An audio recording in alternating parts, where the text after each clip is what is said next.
Tu rêves de lancer ton podcast tout en poursuivant ton activité professionnelle? Ou tu as envie de développer un podcast au sein de ton entreprise?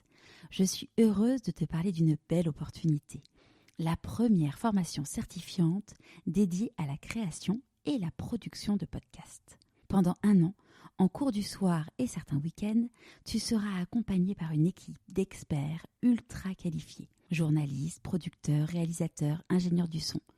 Tout ce qu'il faut pour transformer ton idée en un podcast prêt à être diffusé. Écriture, réalisation sonore, production, tu seras formé de A à Z pour que le podcast n'ait plus aucun secret pour toi. Une formation à Paris ou à distance, finançable avec ton CPF. Pour en savoir plus et rejoindre l'aventure dès septembre, rendez-vous sur cifap.com/podcast. Cifap, C-I-F-A-P. Bienvenue sur Pourquoi pas moi. Je suis Charlotte Desrosiers, experte rescapée du burn-out et fondatrice de Pourquoi pas moi. Pourquoi pas moi t'accompagne à écouter ta petite voix grâce à un ensemble de contenus. Grâce à ce podcast, avec des témoignages authentiques et sans coupe, des véritables coulisses de ceux qui ont osé écouter leur petite voix et qui ne le regrettent pas. Grâce au bilan de compétences et de besoins pour trouver ton alignement, finançable avec ton CPF. Et un ensemble de livres, de conférences et une newsletter hebdomadaire. Pourquoi pas moi? L'invitation à écouter ta petite voix. Aujourd'hui, j'ai le plaisir de recevoir une scientifique à impact et exploratrice engagée. Docteur en écologie des populations, elle commence sa carrière comme chercheuse en devenant la spécialiste de l'albatros. Un oiseau fascinant qui, tu vas le découvrir, nous en apprend beaucoup plus sur notre monde et sur nous-mêmes. Parce qu'elle voit une limite à la recherche, en 2018, elle fonde Earthship Sisters, un accélérateur de leadership environnemental au féminin. L'aventure prendra fin, mais Déborah, portée par une détermination et une résilience hors du commun, ne s'est pas arrêtée là. Elle s'est réinventée, toujours guidée par un pourquoi puissant et profondément incarné. Aujourd'hui, elle est conférencière professionnelle et autrice et continue de semer des graines d'impact partout où elle passe. Je ne t'en dis pas plus, je te souhaite la bienvenue dans l'univers de Déborah Pardo. Bonjour Déborah. Bonjour Charlotte. Est-ce que tu pourrais nous parler de l'objet que tu as choisi pour te présenter, s'il te plaît? Alors, j'ai amené une bague en métal, qui n'est pas une bague d'humain, mais plutôt une bague d'albatros. Elle a été portée par un oiseau que j'ai retrouvé mort dans une colonie, donc je l'ai prise. Et j'ai signalé donc au British Museum, donc ce qui a inscrit dessus, que l'albatros avait été retrouvé mort, donc on pouvait arrêter son suivi dans la base de données. Sur cette bague, on voit aussi un numéro à peu près en une dizaine de caractères, qui est l'identité de cet individu particulier, parce que chaque bague a un numéro différent pour les individus différents. Moi, j'adore cet objet parce que c'est la base de toutes les études démographiques sur les albatros, mais aussi sur des millions d'oiseaux partout dans le monde. Et ça permet de comprendre comment les oiseaux se déplacent, comment les oiseaux se reproduisent d'une année à l'autre. Et c'est la base des modèles démographiques sur lesquels j'ai travaillé. Avant qu'on parle de ta passion pour les albatros, est-ce que tu pourrais nous raconter où est-ce que tu as grandi? J'ai grandi à Marseille, de parents qui ont grandi, eux, dans les quartiers nord et qui sont repartis de zéro en étant arrivés d'Égypte et d'Algérie, respectivement. Et, ils se sont rencontrés à Marseille? Ils se sont rencontrés à Marseille, dans les cités. Et donc, pour eux, la valeur travail était très importante parce que c'est ce qui te permettait de choisir la vie que tu voulais, financièrement parlant, en tout cas. Et donc, ils travaillaient beaucoup. Et moi, j'étais depuis toute petite passionnée par les animaux, avec une curiosité insatiable. Donc, depuis toute petite, je fouinais partout, je posais 1 million de questions. Et j'avais refait la classification des animaux sur un mur de ma chambre à 10 ans, quand j'ai eu accès à Encarta 95 sur un ordinateur. Et je regardais tous les documentaires télé jusqu'à l'overdose, quoi, sur les animaux, comment ils fonctionnaient. Et je voulais, du coup, le métier que je voulais faire, c'était ça, être comme dans les documentaires, tirer une fléchette anesthésiante depuis un hélicoptère pour mettre un collier radio sur une girafe et puis la suivre pour comprendre son comportement et sa survie et ses menaces. Et puis petit à petit, j'ai compris que justement, il y avait de plus en plus de menaces sur les animaux et donc que je pouvais essayer de les aider.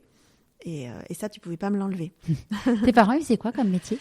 Ma mère, elle a même pas le brevet, je crois. Elle a arrêté avant, elle a passé des études parallèles pour faire infirmière. Et mon père, lui, il voulait faire des études dans la finance, mais il n'a pas eu le droit. Il a dû aider ses parents qui avaient lancé un commerce de prêt-à-porter dans la cité des Rosiers à Marseille. Et comme il s'en sortait pas avec lui, il était assez doué en fait en tout cas au niveau financier pour faire remonter un peu les affaires. Il a commencé à aider et puis il a jamais pu s'en dépêtrer. Et au final, il a fait ça toute sa vie, alors qu'il trouve que c'est complètement futile comme chose. Surtout qu'au départ, c'était un des premiers magasins de fringues indépendants, tout court dans Marseille. Et les gens venaient de très loin pour s'habiller. Ils vendaient des habits de qualité, les jeans Levi's, des trucs qui allaient durer toute ta vie, quoi. Et puis petit à petit, à la fin de sa carrière, avec toute la concurrence, il vendait des merdes made in China qui se cassent au bout de quelques mois. Donc il trouvait ça horrible et il n'a jamais quitté ce travail-là. Il travaille toujours ? Non, il est à la retraite depuis 5 ans et il revit. Et c'était quoi ton rêve du coup de petite fille ? Mon rêve de petite fille, c'était travailler avec les animaux. Donc moi, j'ai pas lâché. Par contre, au niveau de l'orientation, j'étais allée au service d'orientation du collège et il m'avait donné 4 grandes fiches qui n'étaient pas imprimées en recto verso. Ça m'avait déjà frappée à l'époque. Il y avait jockey, maréchal ferrant, nettoyeur de zoo et vétérinaire. Et moi, j'avais un peu halluciné de l'ancienneté des métiers qui étaient proposés. Et j'ai fait un stage chez un vétérinaire quand j'étais en 4e, où ça m'a vraiment ouvert les yeux que c'était pas du tout ça que je voulais faire. Parce que on a passé la semaine à stériliser des chiens et des chats, à opérer des animaux qui avaient un cancer ou de l'obésité ou qui s'étaient fait écraser par une voiture. Et j'étais vraiment les dérives des humains appliquées aux animaux domestiques. Et je voulais partir en courant de ce lieu aseptisé où tu es enfermé toute la journée avec plein de médicaments et plein de gens qui viennent. En fait, tu traites leurs problèmes à eux, quoi. Donc, je voulais surtout pas faire ça, mais je savais pas quel était le métier qui me faisait rêver à la télé. Je savais pas que ça existait son nom, et comment ça s'appelait. Et donc, au final, j'avais pas d'assez bonnes notes en maths, donc j'ai pas été prise en prépa veto, et c'est pas plus mal. Je suis partie en fac de bio. Et là, donc je fais une première année de tronc commun où c'était intéressant, mais pas ce que je voulais faire exactement. Et je savais que plus tard, en 3e année, ça devenait biologie des populations, et c'était pour ça que j'étais là, à Saint-Jérôme, à Marseille. Et en 2e année, il y a quelqu'un du service des relations internationales qui vient présenter la possibilité de partir à l'étranger. Le jour même, je vais récupérer mon dossier, j'en parle à mes parents, je veux aller en Suède. Et donc, mes parents disent go, et je fais mon dossier, et c'est parti. Comment ils réagissent d'ailleurs tes parents dans tes choix d'études ? De toute façon, mon père, il me dit faut faire scientifique, faut faire la voie royale, et ça me plaisait, donc c'était pas un souci. Je pense aussi avec le recul qu'ils m'ont jamais, en tant que femme, ils m'ont jamais dit ça tu peux pas faire, ça tu peux pas faire, et ça vraiment je les remercie, parce que pour eux c'était naturel, je pense, mais pas pour tout le monde. Ouais. Et dès que je suis arrivée avec cette idée de partir en Suède, ils sont assez pudiques. Il y a beaucoup de pudeur dans la famille, donc ils m'ont pas vraiment. J'ai pas vu leur discussion interne, mais j'ai pas ressenti de frein particulier. Je pense qu'ils se sont donné peut-être une semaine de réflexion et ils m'ont dit go et ils m'ont amené là-bas, ils m'ont installé et puis ils sont partis. Et donc là, ce qui est génial, c'est que tu as pu vraiment choisir tes matières. Exactement. Donc là, contrairement au tronc commun qu'on m'imposait en France pendant 1 an et demi, je crois, là, j'arrive dans un endroit où c'est un peu comme le campus, il est étalé dans toute la ville, donc tu vas d'un bâtiment à l'autre en vélo, c'est super beau, et tu choisis tes cours pour l'année dans une liste, donc j'en avais 4 à choisir, et là, je me fais plaisir. Surtout que dès que tu as un étudiant étranger qui arrive dans une classe, on switch en anglais, donc on parle plus suédois. Mais en fait, il y avait j'ai rencontré au moins 56 nationalités différentes. J'ai encore la liste que j'ai gardée avec moi. Donc, c'était d'une grande richesse. Et donc, les cours que je choisis, c'est des cours où on met vraiment les mains dans le cambouis et où on apprend des choses beaucoup plus poussées que ce que j'avais pu faire jusque-là. Le premier, c'était écologie tout court, mais écologie de terrain. Donc, on avait des missions de terrain dans des tourbières, dans des lacs qui sont des écosystèmes, et dans la mer Baltique aussi, qui sont des écosystèmes typiques de la Scandinavie, avec des exposés à faire, avec des analyses mathématiques à faire et à présenter au groupe. Le deuxième cours, c'était méthode statistique. où là, voilà, je commençais à rentrer dans le dur, à faire des graphiques. Et ce qui était trop bien dans ce cours-là, c'est qu'on partait pendant 1 mois au Costa Rica pour collecter des données, se faire son propre projet de recherche en petit groupe et écrire un article pour la revue du campus. La 3e, c'était comparative physiologie. Donc là, on avait une première partie sur les invertébrés où on est allé dans un fjord côté Norvège avec un chalut tous les jours. On ramassait des choses qu'on mettait dans une station biologique et chaque jour, on analysait un taxon particulier. Donc soit les rotifères, soit les bryozoaires, soit les nématodes, soit... Ça correspond à donc quoi comme animaux? C'est des grands groupes d'invertébrés avec une variabilité énorme, avec des fonctionnements biologiques passionnants et souvent microscopiques. Et donc j'ai adoré les étoiles de mer un jour, les méduses un autre, les vers, spirographes, ceux qui sortent les branchies là, qui font comme un grand éventail autour d'un tube. Enfin voilà, on a vu tout ça avec des couleurs complètement folles. Et la 2e partie qui était sur les vertébrés, donc avec vraiment le fonctionnement du squelette, comment le crâne s'intègre sur la colonne vertébrale en fonction de l'arrivée de la bipédie dans l'histoire, et les dissections de phoques, de blaireaux, de pitons, où on était à 7 dessus, des trucs de tortues où on a mis, je pense, 1 heure à enlever la carapace. C'était hyper intéressant. Et le dernier cours, c'était Animal Physiology, où là, on étudiait les adaptations des animaux au froid, le fonctionnement du corps sous période de stress ou quand tu injectes un virus dans le corps, avec du travail sous loupe binoculaire, avec des analyses hormonales, vraiment fascinant. Je rentre de ça, je suis encore plus déter qu'avant. Et surtout, ce que je vous ai pas dit, c'est que j'étais déjà avec mon chéri en première année de fac. Et donc, non, je l'ai rencontré en début de 2e année, mais j'avais déjà fait mon dossier pour partir. Et donc, on tombe follement amoureux. Et en même temps, moi, mon dossier, il est déjà fait, je pars 9 mois plus tard, quoi. Donc, on vit 9 mois d'amour fou et on décide de se quitter pour que je puisse vivre à fond la Suède là-haut. Il y avait pas... C'était les débuts de Skype, il n'y avait pas Ryanair. Donc, on a explosé notre tirelire. Enfin, il a explosé sa tirelire en surprise pour venir me voir au tout début et pour me dire qu'en fait, il pouvait pas se séparer de moi. Et donc, on est restés ensemble et on a fait les allers-retours peut-être tous les 3 mois. Et c'était que le début, puisqu'après, quand je suis rentrée, donc j'ai fait un master à Montpellier en biodiversité, écologie, évolution, spécialisé en démographie. Donc, c'est vraiment le truc que je voulais faire. Dès qu'on m'a parlé de démographie, j'ai senti tout de suite que j'étais enfin arrivée où je voulais. Donc, démographie des animaux. Oui. Mais en fait, ça s'applique à tout. Hein. Tu peux même l'appliquer à des places de parking, si tu veux. Okay. C'est l'étude de la survie de quelque chose dans le temps et l'étude de la trajectoire d'une population dans le temps. Donc, si elle diminue, pourquoi ? Quels sont les paramètres ? Et si tu dois mener des actions de conservation dessus, sur quels paramètres agir pour la faire remonter ?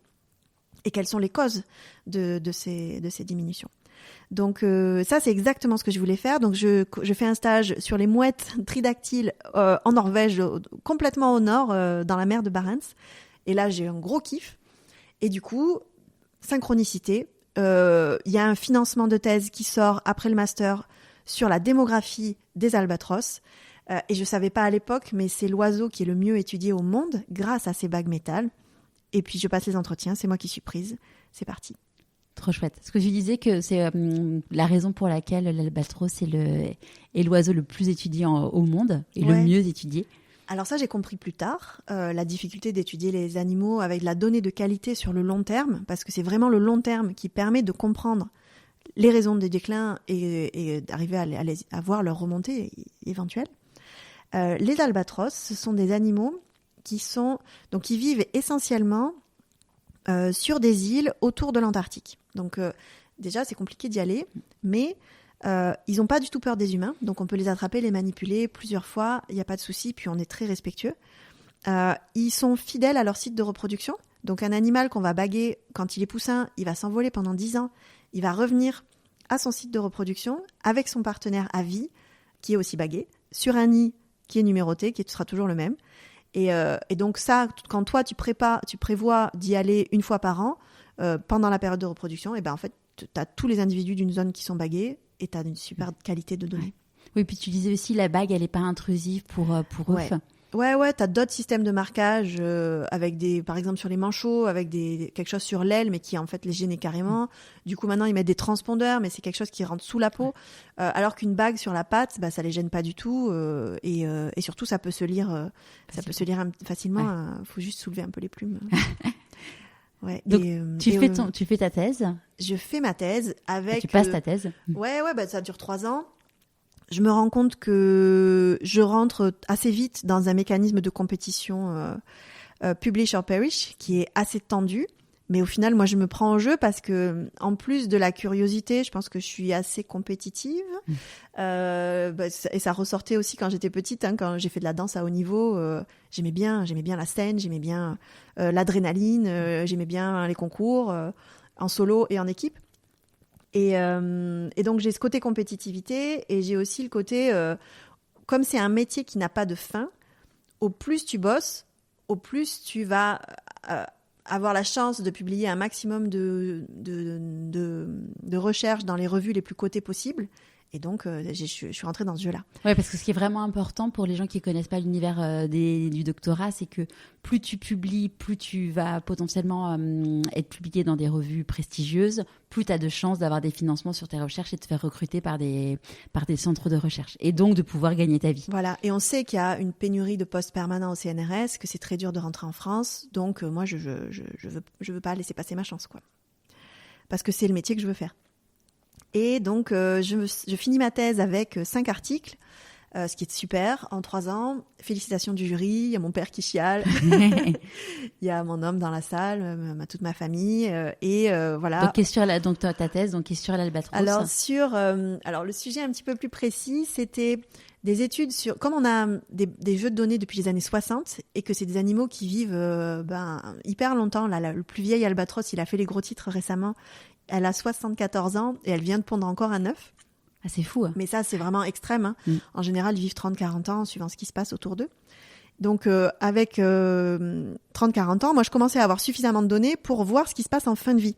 Donc, ma thèse, c'était ça. C'était comment les paramètres démographiques évoluent en fin de vie. Est-ce qu'ils diminuent? Est-ce qu'ils augmentent? Est-ce qu'ils sont stables?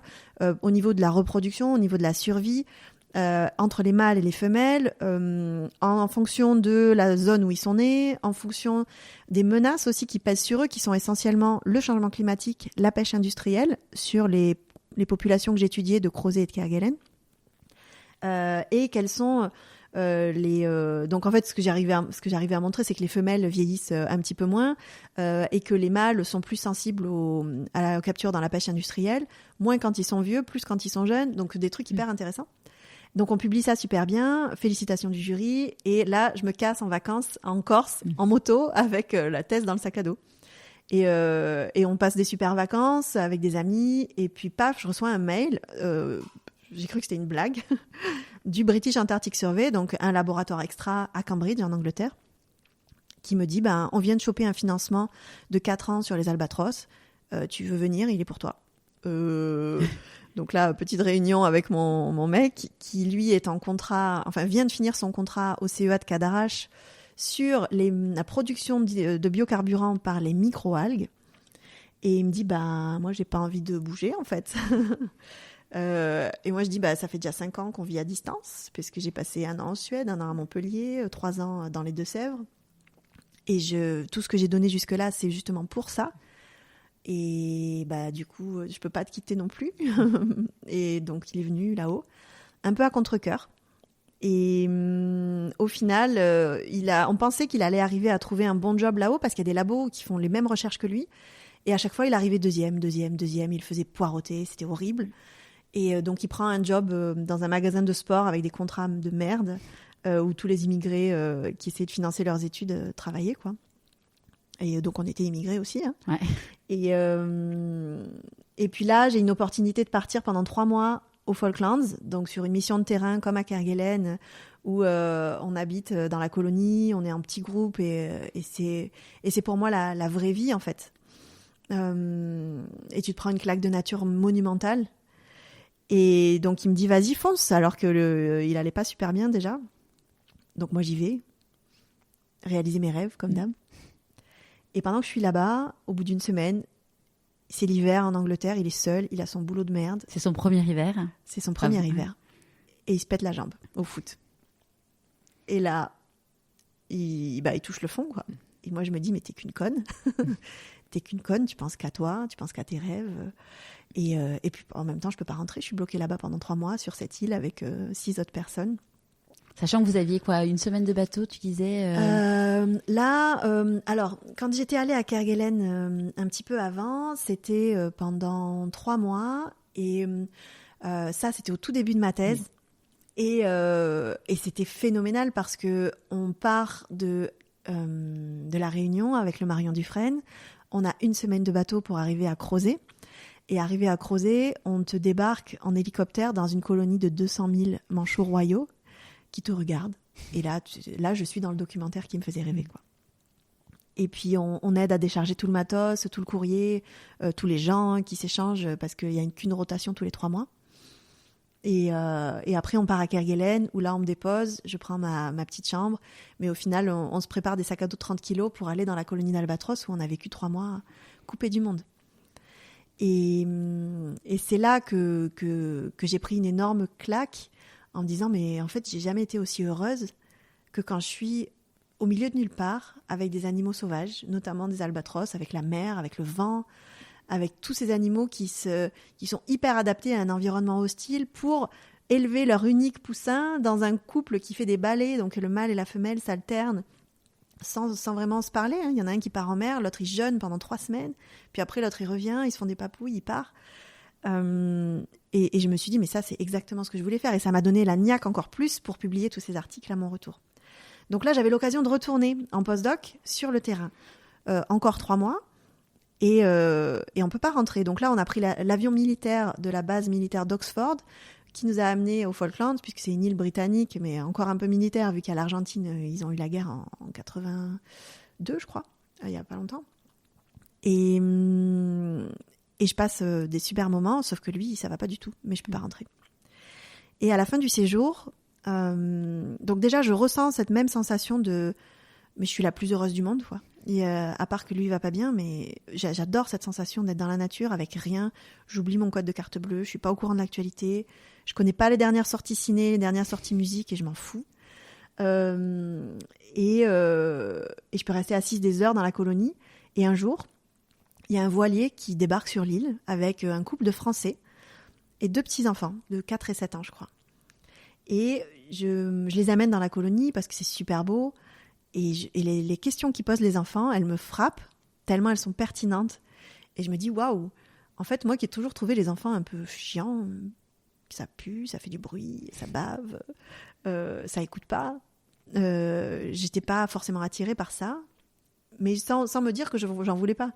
Mais là, je me dis, waouh, en fait, les enfants, ça peut être cool quand tu les fais à ton image, à l'image de ce qui est important pour toi. Et du coup, sachant aussi la situation de mon homme, et qui voulait des enfants depuis un petit moment, mais que j'étais pas prête et que je me sentais pas, je décide de lui dire en rentrant que, allez, on peut tenter. Et là, j'étais terrorisée. Hein. Oui, parce que c'est mine de rien, là, ça voulait dire mettre en pause de tes recherches. Oui et non. Déjà, on savait pas combien de temps ça allait prendre, mais parce que moi j'avais une coupure de règles complète pendant ma mission, parce que c'était hyper intense physiquement et psychologiquement avec aussi sa blessure. Et donc je rentre, on se dit on essaye, et puis paf, direct. Et là, je pense qu'on a passé 1 heure sur le lit sans parler. Parce que moi, je savais que j'étais pas prête, mais j'étais prête à le faire sans être prête, parce que je serais jamais prête. Et puis de toute façon, dans la recherche, les nanas, elles attendaient d'avoir un poste permanent pour le faire, mais j'aurais pas un poste permanent tant que je suis encore fertile, donc de toute façon, il fallait y aller. Et puis on était contents, hein, mais juste très peur. Et je me rappelle plus ce que c'était ta question. C'était non, il y en avait pas particulièrement. C'est vrai que tu nous racontes. Du coup, là, tu disais, tu avais eu une vraie révélation. C'est ça. Donc au final, c'était la bonne décision, mais par rapport à la recherche, j'avais peur que ça me coupe les ailes, déjà pour ma liberté à moi, et puis en plus, j'avais peur par rapport à ma carrière que ça me fasse perdre du temps.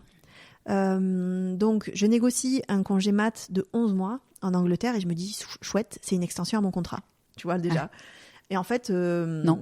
Et en fait, non. En fait, non, parce que j'arrivais pas du tout à bosser avec le petit qui dormait jamais. Tu pouvais pas. Enfin, c'était compliqué. Et en même temps, j'ai bossé dans ma tête et j'ai eu des super idées qui ont servi pour plus tard. Mais surtout, je me connecte à moi qui étais jusqu'à présent concentrée essentiellement sur la partie hard skills, hyper rationnelle de ma vie. Je découvre la partie subtile. Ouais, t'étais très mentale et tu t'es C'est ouvert ça. à tout ce qui est intuitif. Et au corps, ouais. Et à l'instinct. J'ai senti l'instinct animal, quoi. Que je voyais chez les albatros et qui me plaisait tant, tu vois. Donc là, en Angleterre, premier rendez-vous médical. Le système de santé, on le critique souvent, mais en fait, il nous assiste beaucoup moins. Ils me disent, vous avez 3 solutions. Soit vous accouchez à la maison, moyen, je me sentais pas du tout prête. Soit vous accouchez en maison de naissance avec une piscine, la musique, la lumière tamisée, avec une sage-femme qui vient de temps en temps. Soit vous accouchez dans des salles à l'hôpital séparées par des rideaux, quoi. Bon, celle du milieu. Et du coup, je veux accoucher naturellement, c'est sûr. Mais mon cousin, qui est médecin spécialiste de la douleur, il me dit tu peux, mais ça se prépare. Donc, comme d'hab, je fouine sur Internet et je trouve un cours d'hypnobirthing. Donc, c'est une méthode anglaise qu'on fait avec un autre couple, avec qui on est toujours amis d'ailleurs, qui nous apprend, dès le premier rendez-vous, à dire ils nous disent quels sont les mots qui vous viennent quand vous pensez à l'accouchement. Et donc, on dit tous cri, sang, douleur, vie, mort et contraction. Et au final, elle me dit, en fait, tous ces mots, ils expriment des peurs. Donc, vous allez faire la liste de vos peurs et on va travailler pour les enlever. Et on va changer tous ces mots et on va les transformer. Par exemple, douleur, c'était sensation. Contraction, c'était vague. Et à partir du moment où tu changes ce vocabulaire, tu te rends compte que chacune de tes peurs, elles sont pas vraiment fondées, ou en tout cas, tout est prêt pour te protéger. Le corps est bien fait. Hein, ouais. Déjà, le système te protège, et puis le corps, il sait exactement ce qu'il doit faire. Et même au niveau scientifique, elle nous a expliqué les stries de l'utérus, qui au départ contractent le haut de l'utérus pour pousser le petit, et puis après les côtés pour le faire vraiment sortir. Et que si tu te contractes et que tu as peur, ça envoie les mauvaises hormones. En plus, j'avais fait animal physiologie. Donc, ça envoie les mauvaises hormones qui vont à l'encontre du système d'endorphine qui fait que tu sens pas la douleur.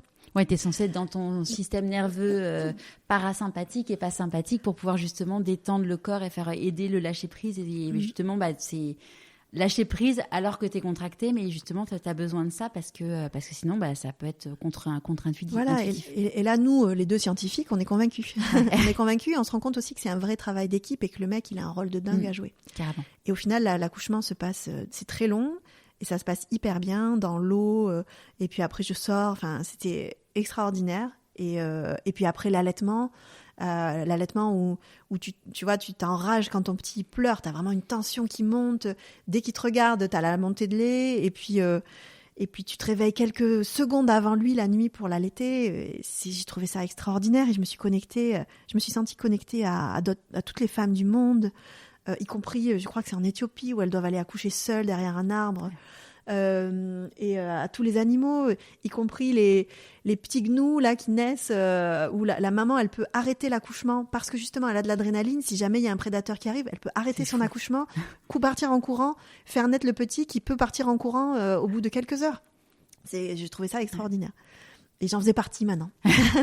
Donc au final, on m'a pas coupé les ailes, mais je me suis ouvert à ce monde d'instinct animal qui a beaucoup enrichi mon côté scientifique aussi.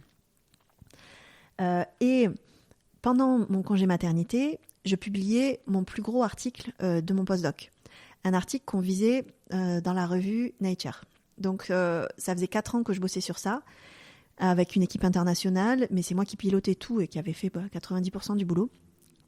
Et là, on envoie à Nature et à ma grande surprise, ça passe. Ça passe la première barrière où je dirais 95% de tous les chercheurs du monde se font refouler, toutes disciplines confondues. Et en gros, si ça passait dans Nature, moi, mon poste au CNRS, pas doigt dans le nez, mais ça simplifiait les choses. J'avais vraiment un temps d'avance sur les autres. Et donc, 1 mois plus tard, je reçois le mail qui va changer ma vie. Je rigole, mais c'est pas rigolo.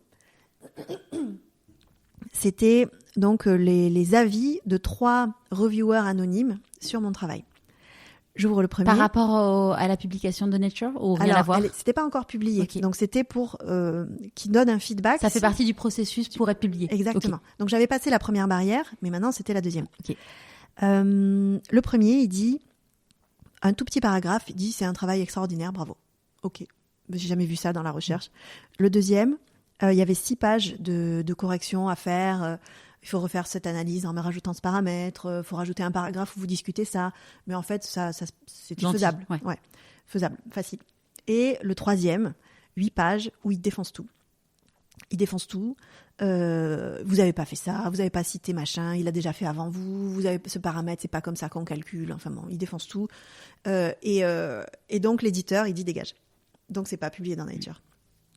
Et en lisant plusieurs fois ce troisième reviewer, je me rends compte que c'est un Français qui parle en anglais, qui écrit en anglais.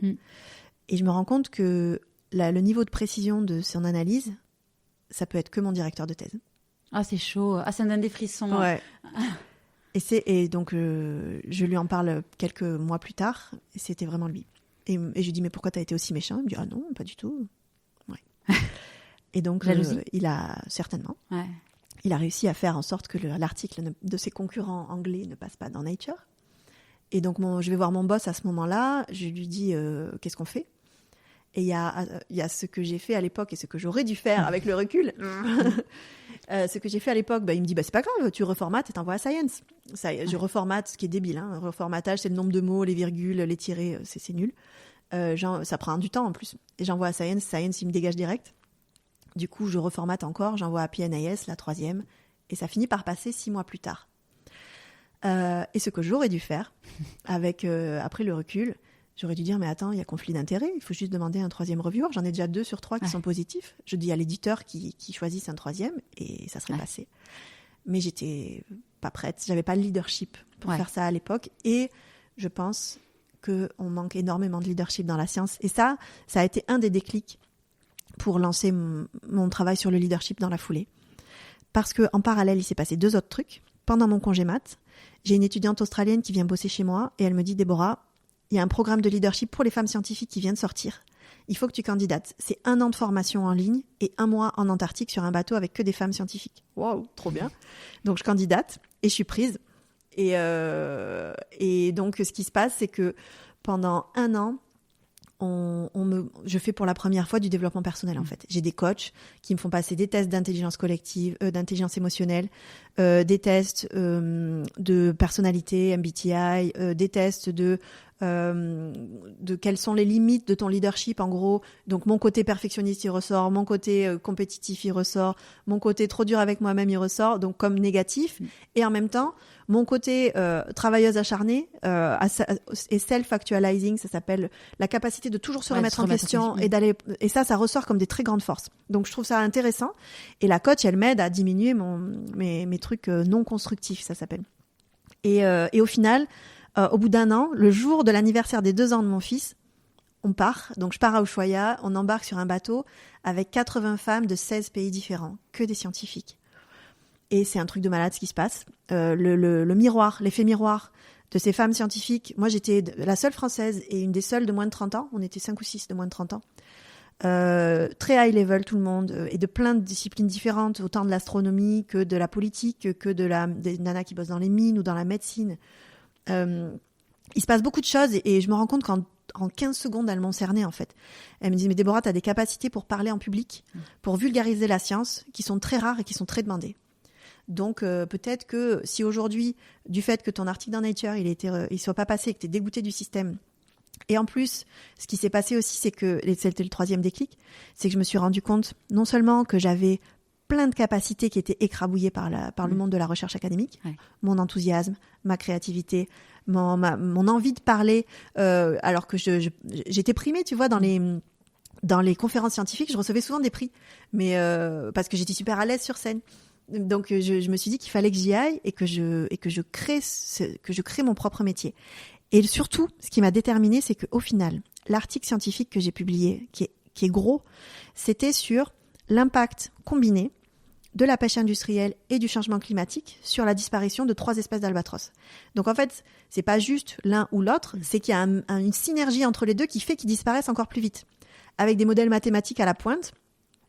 Et je me suis dit, mais c'est absurde en fait de faire ça.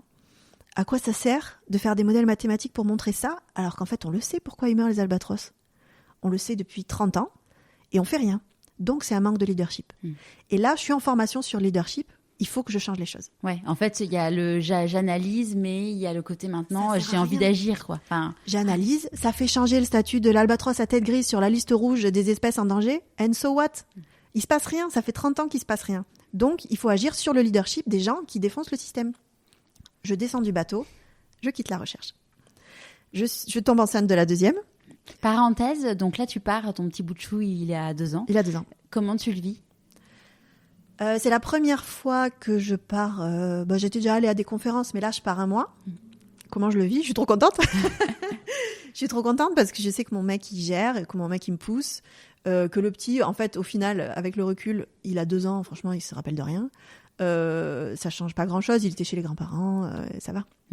Moi, il m'a c'est horrible, hein, mais j'étais dans mon monde pendant les 2 premières semaines, il m'a pas vraiment manqué. Les 2 dernières semaines, il te manque, mais bon, c'est pas grave, t'es en train de vivre un truc de fou. Ouais. Tu prends ton mal en patience. Et puis je trouve que le manque, c'est ce qui nous rend vivants. J'ai pas envie d'avoir une vie qui est une ligne plate. J'ai envie d'avoir une vie en ascenseur émotionnel. Ouais. Et c'est ça, pour moi, c'est ça qui me rend heureuse aussi. Et que je partage avec mon conjoint. Donc au final, donc tu décides de... Je suis partie, je quitte la recherche, alors que je m'étais battue, c'était ce que je voulais faire depuis toute petite. Je quitte la recherche pour me réaligner. Et donc je suis enceinte de la 2e, on rentre à Marseille, on n'a pas vraiment le droit au chômage parce qu'on travaille à l'étranger. Donc bon, finalement j'ai fini par y arriver. Et comme j'avais levé 20 000 € pour partir sur cette expédition, j'avais donc été dans la presse, j'avais fait des campagnes de crowdfunding, j'avais des entreprises qui m'avaient sponsorisé. Je leur devais des conférences pour rentrer. Et beaucoup d'entreprises, donc je fais une conférence devant tout le staff et à la fin je dis c'était pas prévu, mais finalement j'ai quitté la recherche, vous n'avez pas un job à me proposer. Et je dis oui à toutes les opportunités, je me mets à mon compte et je prends tout. Alors que je suis enceinte, quoi. Bon. Donc c'est quoi le tout ? Tout, premièrement, je rentre dans un collectif d'intelligence collective qui forme les entreprises en leadership. Donc, je commence à faire des formations en leadership inspirées des expéditions polaires, des autres explorateurs.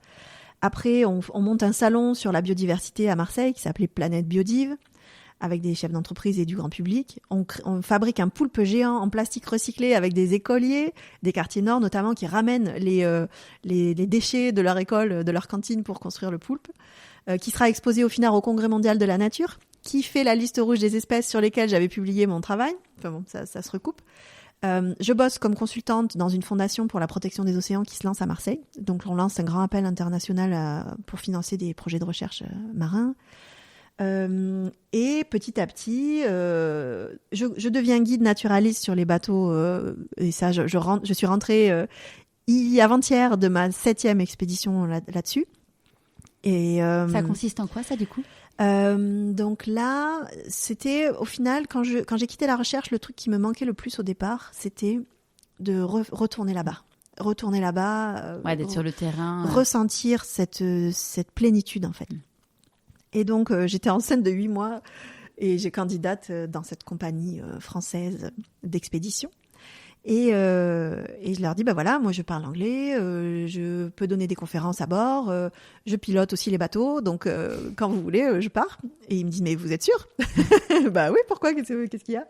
Je vais peut-être juste accoucher d'abord, laissez-moi accoucher, après bon, je suis dispo. Par contre, je ne peux pas partir des contrats de 3 mois, hein. C'est fini, si vous voulez, on peut négocier un peu, je pars un mois et demi à tout casser, quoi. Et donc, ils ont dit oui. Et donc, je suis partie. La petite, elle avait 6 mois la première fois, quoi. Donc là, du coup, c'est toi qui as piloté le bateau ? Alors, j'ai pas piloté le gros bateau, mais je pilote les Zodiacs. Donc, le gros bateau, il prend une grue, il fait descendre des petits bateaux. Ces croisières d'expédition, elles débarquent jamais dans des ports. On est dans des zones complètement naturelles. On a des réglementations environnementales très fortes. Et on débarque dans des lieux sauvages où nous, les guides, on est 20, une équipe internationale, et on sécurise le site si on marche sur de la glace ou s'il y a des phoques qui peuvent attaquer, genre des éléphants de mer, ou s'il y a des crevasses, tu vois, on doit sécuriser tout ça. et protéger la biodiversité aussi, qu'on s'approche pas trop des manchots en reproduction. Et donc là, c'est des gens qui sont sur le bateau, c'est des quoi? C'est des touristes ou c'est des scientifiques? Ouais, c'est des touristes qui sont plutôt friqués, qui sont plutôt des pays occidentaux et qui correspondent exactement à la cible que je cherche à... J'allais dire influencer, mais c'est pas le mot. Mais si, c'est le mot. Ouais. Si, c'est le mot. Sensibiliser pour être poli, mais en fait, à changer le cerveau, quoi. Ouais. Parce qu'ils sont tellement émerveillés quand on est là-bas que c'est le moment de leur dire, mais le monde est trop beau, en fait. Le monde est trop beau, faut qu'on arrête notre système. Ouais, faut qu'on le protège. Et c'est en se connectant à la nature qu'on comprend ça. Donc, ce métier-là, j'ai pas arrêté depuis. C'est toujours ma petite parenthèse. Je me casse 1 mois et demi dans l'année. Ouais, c'est donc une fois par an. Une fois par an. Et je travaille pour une fois avec mes mains et pas avec ma tête. Ouais. Et donc là, tu reviens. Donc tes enfants, ils ont quel âge? Maintenant, ils ont 7 et 10. Comment ils vivent quand maman, elle part Écoute, c'est une vraie préparation en amont. Donc toujours il y a mon homme qui soutient et qui me dit t'inquiète, je gère, même si ça devient de plus en plus dur en fait. On n'aurait pas cru, mais parce que les enfants plus grands, il y a peut-être moins de choses à faire. Psychologiquement, c'est plus de jus. Mais psychologiquement, c'est plus de jus. Puis au final, il faut faire les devoirs, faut faire quand les même accompagnements, il faut répéter, range ta chambre, prépare ton goûter, enfin toujours les mêmes trucs. Et puis là, moi ce que je fais avant de partir à chaque fois, c'est que je contacte les instituts, enfin les maîtresses ou les maîtres des enfants, et je vais intervenir dans leur classe à chaque fois avant.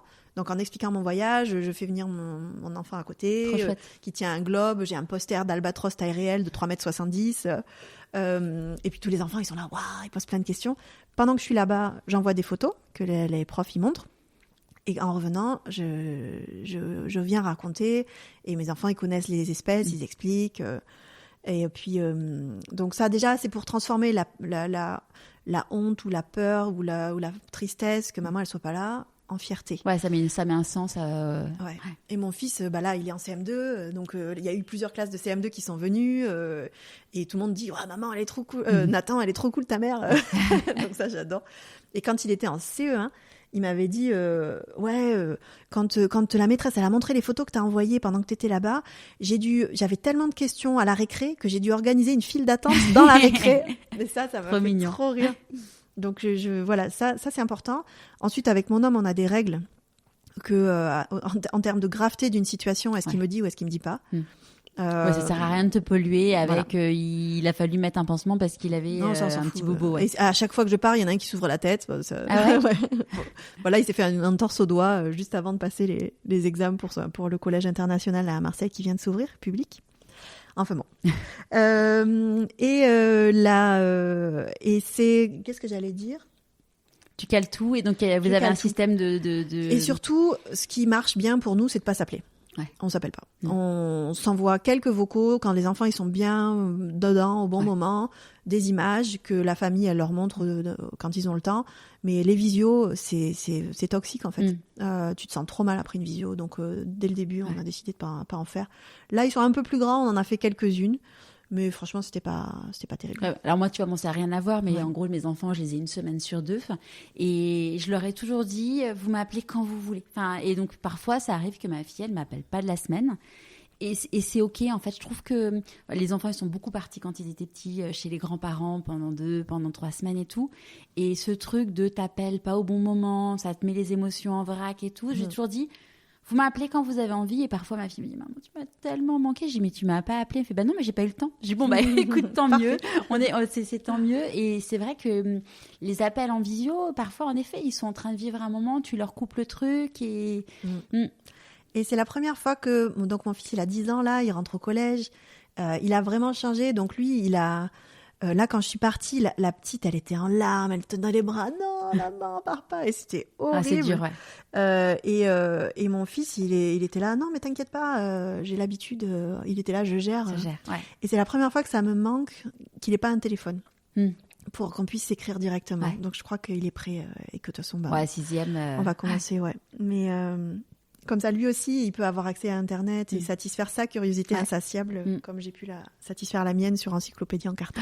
Mais c'est vrai que, alors moi c'est pas pareil, je fais un comparatif, mais maintenant les enfants ils ont tous les deux un téléphone parce que t'as envie de pouvoir, même si tu sais que tu peux passer par le père ou par le frère, mais Voilà, t'as un message à dire à ton enfant, t'as les kilomètres ou la distance physique, mais au moins t'as ça. Ouais, puis comme il parle un peu moins maintenant, c'est un ado, quoi. Ouais. De pouvoir lui envoyer une photo, de dire regarde ce qui s'est passé aujourd'hui. Ouais, j'ai pensé à toi, cette photo, elle va aller juste pour toi, en fait. Ou alors lui envoyer une musique, ou lui dire regarde cette espèce, elle fait ça. Voilà, j'ai croisé un tatou en Patagonie. C'est complètement fou les tatous, donc j'ai préparé un exposé sur les tatous et j'aurais bien aimé lui montrer. Enfin bon. Ça c'est une des missions que je faisais quand j'ai quitté la recherche. Je voulais vraiment diversifier mon activité et surtout, je suis devenue moi aussi entrepreneur. J'ai rencontré une nana super, une capitaine de bateau, ancienne mannequin, avec qui on a monté un mouvement énorme. Capitaine de bateau, ancienne mannequin, c'est improbable. Et on a monté un mouvement énorme qui s'appelait Earthship Sisters. Là, c'était un peu la suite de mon expédition avec toutes les femmes scientifiques. C'était de se dire... le leadership aujourd'hui, c'est essentiellement des mecs. Si on part du principe que les femmes, elles ont une connexion avec la nature plus automatique, plus naturelle, plus importante dans leur choix, y compris dans les modèles économiques d'aujourd'hui. Ouais, on est beaucoup plus connectés à nos émotions. Et à ça aussi, il faudrait qu'on aide les nanas à devenir chefs d'entreprise dans des boîtes qui sont impact native, c'est-à-dire qui sont créés pour avoir de l'impact et être alignés avec le fondateur, la fondatrice à l'occurrence. Donc on a créé ensemble un incubateur de projets à impact portés par des femmes, en parallèle d'un mouvement, en parallèle d'une formation en leadership à la voile, donc qui donne des ailes, parce que quand tu navigues, tu apprends à communiquer clairement, tu apprends à écouter tes émotions, ton intuition. Partager ta vulnérabilité. Tu partages ta vulnérabilité, tu écoutes les éléments, tu travailles vraiment en équipe parce que c'est le groupe qui a raison. C'est hyper puissant et ça leur permettait d'avoir l'ambition suffisante pour amener leur projet à bout. Dans l'idée. Et le troisième volet, c'était de redonner à la société. C'est-à-dire que ces femmes, elles montent leur projet. Et donc, en se rendant visibles et en menant des actions éducatives auprès des collectivités qui ont besoin de stratégies environnementales et auprès d'entreprises, on les rendait visibles et en même temps, on apportait des solutions. Donc, l'idée, c'était que ce soit un tout... Ça soit hyper vertueux. Ouais, hyper vertueux. Et ça a duré 6 ans. Ça a été donc une asso plus une entreprise en montage juridique. Et donc, Nathalie, avec qui j'avais fondé ça, elle a arrêté au bout d'1 an. Et moi, j'ai décidé de continuer seule au final. Et c'était une usine à gaz. C'était une usine à gaz. La vision était claire, mais j'avais du mal à la rendre facile pour les équipes. Donc, au final, on avait jusqu'à 20 personnes dans l'équipe, en faisant avec des bouts de ficelle, parce que les budgets, c'était pas facile. Donc, il y avait des services civiques, des alternants, des personnes en mécénat de compétences de grosses boîtes, comme Capgemini. On avait j'avais 4 salariés à la fin, et puis aussi des stagiaires de master. Et des Erasmus Young Entrepreneurs. Enfin voilà, j'avais cherché tous les types de contrats, contrats ardents, tous les types de contrats possibles pour essayer de dépenser un minimum tout en payant dignement les gens. Ouais. Donc les salariés, moi je voulais qu'ils soient payés un petit peu plus que la moyenne dans l'associatif parce que je me disais, c'est comme ça que les métiers à impact, ils vont prendre le lead dans la société. Si à chaque fois que tu bosses dans l'impact, t'as ce point de vue que t'es mal payé, que t'es pas en CDI, c'est pas possible.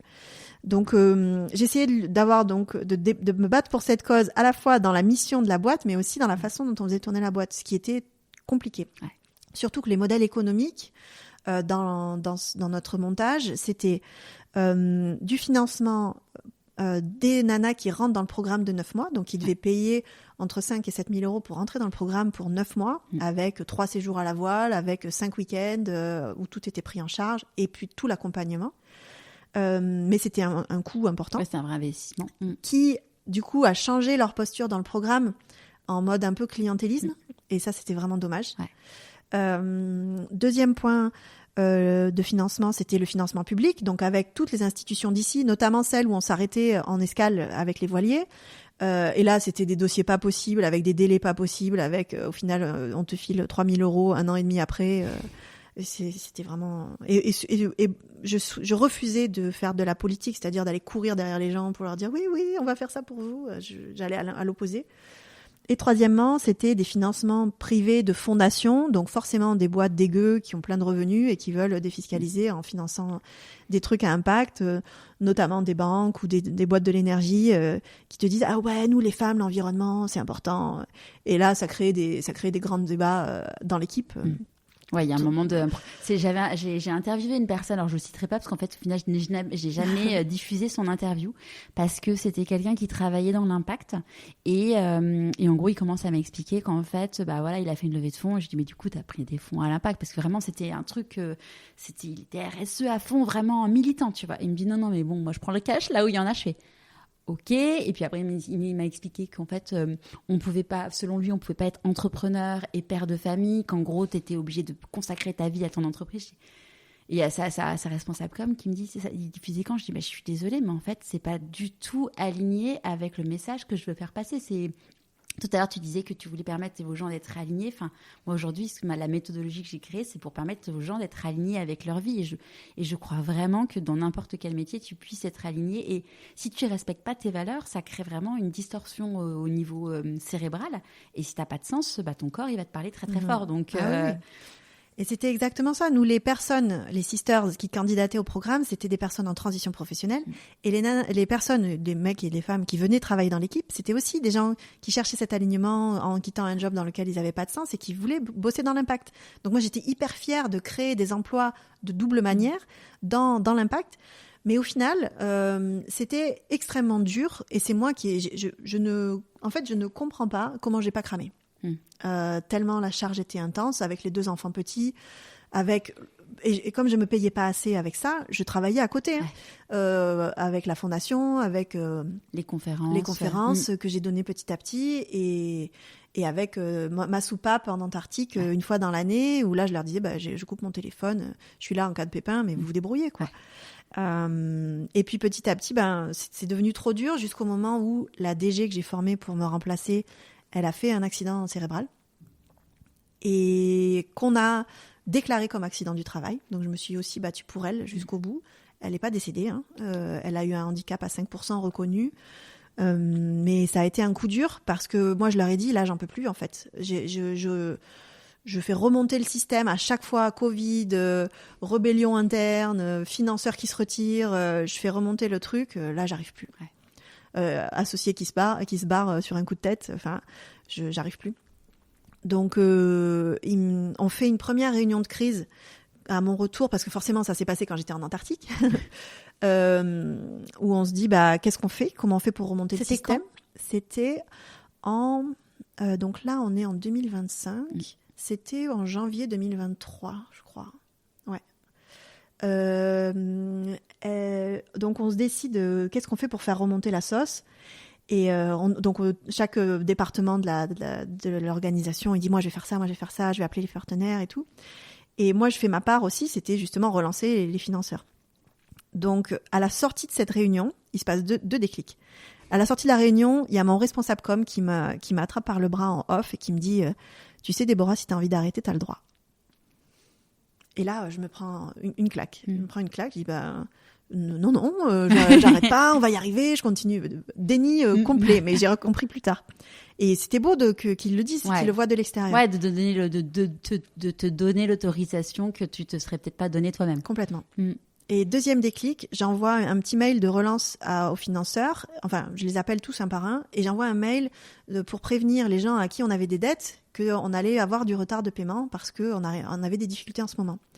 Et je me prends donc de répondre à tous avec des insultes. Et là, je me dis non, mais c'est pas possible. Toi, tu penses qu'à toi. En fait, depuis le début, tu nous as trompés. J'ai fait, what the fuck. Et là, mon mec, il me récupère par terre à la petite cuillère. Pas possible, quoi. Un mal au ventre.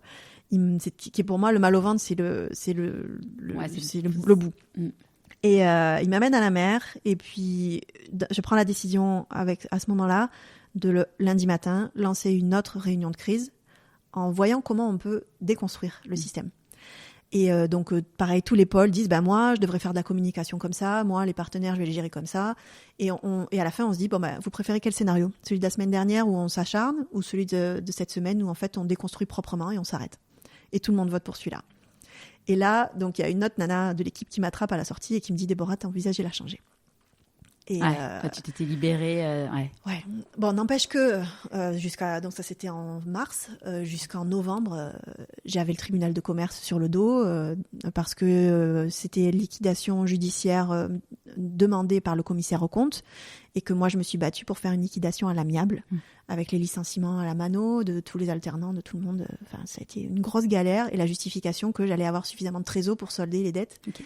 Et ça a marché. Voilà. Et à partir de là, je me dis, si je suis plus... Ça me prenait quand même la plus grande majorité de mon temps, de mon énergie, et c'était aussi devenu mon identité. Mais trop. Et je me dis, mais si je suis plus la fondatrice d'Earthship Sisters, qui je suis Et là, je me dis, faut que je revienne aux albatros. Il me manque trop. Et puis au final, dans les conférences que je donne aux chefs d'entreprise en parallèle de tout ça, je sais même pas comment j'ai eu l'énergie de le faire. Les gens ils me disent mais tu devrais mettre plus d'albatros, raconte-nous sur le terrain, montre-nous des images. Et donc petit à petit, vu que j'étais toujours convaincue que la société elle manque de leadership pour agir à la hauteur des enjeux, que j'étais plus trop convaincue qu'il fallait que j'aide les entrepreneurs au départ, mais plutôt les entrepreneurs qui y sont déjà et pas forcément les femmes parce que c'est un peu galère, mais tout le monde. J'ai développé à fond mon volet conférences et interventions auprès des chefs d'entreprise avec la PM et peut-être le réseau Germe aussi bientôt. Et là, je me suis envoyée. J'ai créé une méthode comme toi. Donc moi, c'est une boussole logique. C'est une boussole avec 4 piliers qui sont pour moi les piliers essentiels. Le premier, c'est, et dans le bon ordre, apprendre à naviguer les paradoxes. Accepter qu'on navigue en permanence des paradoxes et qu'on ne pourra pas être parfait. Donc ce perfectionnisme militant qui a détruit mon mouvement, il ne soit... On l'accepte en fait, on accepte nos incertitudes, le fait qu'on est faillible, le fait qu'on a un biais de négativité, qu'on a des biais de conformité et qu'il faut qu'on s'en débarrasse quand on en est conscient. Première étape. Deuxième étape, c'est hisser les consciences. La conscience au niveau rationnel sur qu'est-ce qui se passe vraiment, parce que les gens ils croient qu'ils savent ce qui se passe, mais ils ne savent pas. C'est vraiment pas du tout que le problème de CO2 en ce moment, c'est un problème sur 5 éléments qui font diminuer la biodiversité à 1000 fois plus vite que les anciennes extinctions de masse. Donc il y a un risque vital très important, pas pour la vie sur Terre, dans le sens elle existera toujours, même s'il y a 99% des espèces qui disparaissent, donc autant le limiter. Mais pour la survie de notre propre espèce. Donc là, il faut qu'on parle pas que de changement climatique, mais aussi de pollution, d'introduction d'espèces invasives, de dégradation des habitats et de surexploitation des espèces. C'est ça, les 5 causes d'extinction de la biodiversité aujourd'hui. Quand tu dis introduction d'espèces invasives, tu penses à quoi ? Par exemple, quand avec la mondialisation, on introduit énormément d'espèces partout dans le monde, et typiquement en Antarctique, les premiers explorateurs qui sont arrivés ont introduit des rats et des souris involontairement sur les îles. Ouais. Ce sont des espèces qui sont devenues invasives, qui n'existaient pas là au départ, mais qui ont pris le lead, et qui aujourd'hui mangent les albatros vivants sur les îles. Ok. Donc ça rajoute un paramètre d'extinction. Ou alors il y a des lapins qu'on a mis là parce que les chasseurs de phoques à l'époque, ils voulaient manger du lapin quand ils bossaient sur ces îles. Les lapins, ils défoncent le sol, ce qui crée beaucoup d'érosion. Du coup, les albatros, ils n'ont plus de nid. Ou alors, on a introduit des espèces végétales parce qu'il y avait des graines dans nos sacs à dos. Et ça, aujourd'hui, quand je bosse dans le tourisme, on fait hyper gaffe.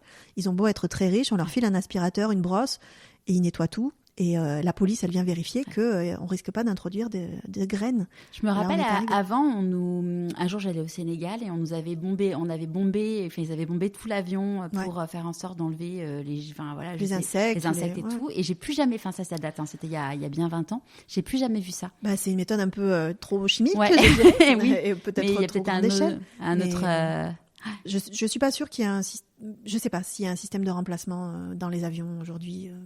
Peut-être la filtration de l'air, j'en sais rien. Puis aussi les SAS qui nous mettent, qui vont directement de l'aéroport à l'avion, peut-être que ça joue. Ouais, je sais pas. En tout cas, voilà, il y a 5 problématiques qui font baisser la biodiversité aujourd'hui. Il y en a marre de parler que du changement climatique, surtout que les mesures qui sont prises pour réduire le CO2, elles sont contre-productives sur les autres causes d'extinction de la biodiversité. En arrivant ce matin dans la voiture, on m'a envoyé une interview en me disant « Qu'est-ce que t'en penses ?» Apparemment, le Fonds économique mondial, suite à un article dans Nature Cities, donc un sous-fifre de Nature qu'ils ont créé pour le marketing, par une entreprise américaine, un labo de recherche américain financé par le Fonds économique mondial, dit que on devrait interdire l'agriculture citoyenne parce que ça produit plus de CO2 que... Alors non, mais j'avais envie de m'arracher les cheveux. Alors que les bienfaits de au moins mettre la main dans la terre, ça t'ancre. Enfin, là, il y a un milliard d'autres paramètres. Ouais, juste à côté d'ici, sur le chemin de l'école, ils ont refait complètement un jardin. Il y a justement un potager où les gens, peut-être d'avoir une asso locale mais tous les jours, là, je vois les choux en ce moment qui sont en train d'exploser. Je suis trop contente que ma fille, elle voit ça qu'on voit ça tous les jours. De connaître ce qu'on mange. Bah, c'est aussi savoir comment ça marche. Savoir comment ça pousse. Remettre de la vie autour de nous. Enfin, donc l'étude, elle est peut-être juste. Je dis pas que c'est faux. Parce que eux, ils disent que le fait qu'on construise des trucs, qu'on utilise des fertilisants à petite échelle, c'est pire en fait. Mais parce qu'ils prennent en compte que le CO2.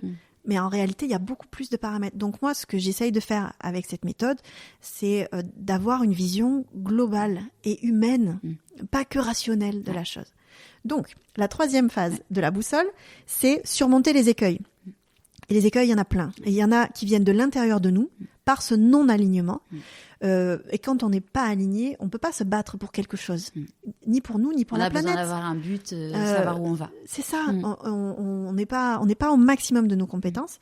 Et des écueils qui viennent de l'extérieur parce que justement, le regard des autres, les on-dit notamment sur de toute façon, cette entreprise, elle changera jamais, ou c'est trop gros, ou ce pays, regarde, ils ont pas les mêmes... Non, on s'en fout. Il faut agir au maximum de là où tu as le contrôle. Là où tu n'as pas le contrôle, tu peux influencer déjà au maximum que tu peux. Et ça marche d'autant plus si tu es aligné. Donc, tu peux influencer, et si tu n'as pas d'influence sur ça, lâche prise. Ouais, alors j'ai oublié le nom de cette personne qui a théorisé ça s'appelle le cercle d'influence. Exactement, c'est Stephen Covey. Ouais. Et du coup, c'est vraiment ça, c'est de se dire, là où tu as de l'influence, mets ton énergie, mais ne dépense pas ton énergie sur quelque chose où de toute façon, tu pourras pas faire. Donc, sensibilise-toi, oui, mais en tout cas, mets ton énergie sur là où ça vaut le coup. Et on peut avoir beaucoup d'influence. Et donc, c'est comme ça, la quatrième partie, c'est déployer son envergure. Et son envergure, elle vient de la vision qu'on a, elle vient de la capacité à parler en public, elle vient de son identité de marque, en gros, elle vient de son réseau et de sa capacité à exprimer ses besoins. Et de se projeter dans un avenir qui donne envie. Donc tout ça, c'est des choses sur lesquelles j'apporte des outils et que quand je le fais en conférence, les gens ils me disent merci. Ils me disent merci d'avoir enfin une vision positive de l'environnement, à travers le modèle de l'albatros, donc qui nous suit en fil rouge tout le long, de nous émerveiller et de nous montrer que ça vaut le coup qu'on se batte, quoi. Je ne sais pas si tu connais la salutogénèse. Pas du tout. En fait, la salutogénèse s'oppose, entre guillemets, à la pathogénèse. Donc, l'idée, c'est de dire qu'on est dans une société où tout est orienté, notamment sur la santé, pour combattre les maladies. Et la salutogénèse, l'idée, c'est de dire qu'on peut avoir une approche sur promouvoir la santé. Et en fait, la base de la salutogénèse, un des principes, c'est d'avoir le sentiment de cohérence qui est basé sur comprendre, contrôler et avoir du sens. Et c'est vraiment, c'est quelque chose sur lequel je fais beaucoup de recherches parce que je trouve ça tellement intéressant de se dire qu'en effet, aujourd'hui, comme tu disais par rapport aux vétérinaires, on est dans un truc où on est là pour soigner, mais quand tu vois la médecine chinoise, en fait, dans la vieille médecine chinoise, on te soignait pour prévenir les maladies. Et par contre, si tu étais malade, le médecin devait te soigner gratuitement parce que ça veut dire qu'il avait mal fait son job avant. Et ça, c'est vraiment un truc qui est hyper important, c'est de se dire, tu disais tout à l'heure sur ta dernière clé, les besoins, que je me disais tout à l'heure, avant hors micro, là j'ai sorti mon nouveau livre qui est « Dois-je changer de métier pour être aligné avec mes besoins ?» Parce qu'en fait, ce qui est fou, c'est qu'il y a tellement de gens qui ne connaissent pas leurs besoins. C'est d'ailleurs, dans ma méthodologie, ça s'appelle le bilan de compétences et de besoins.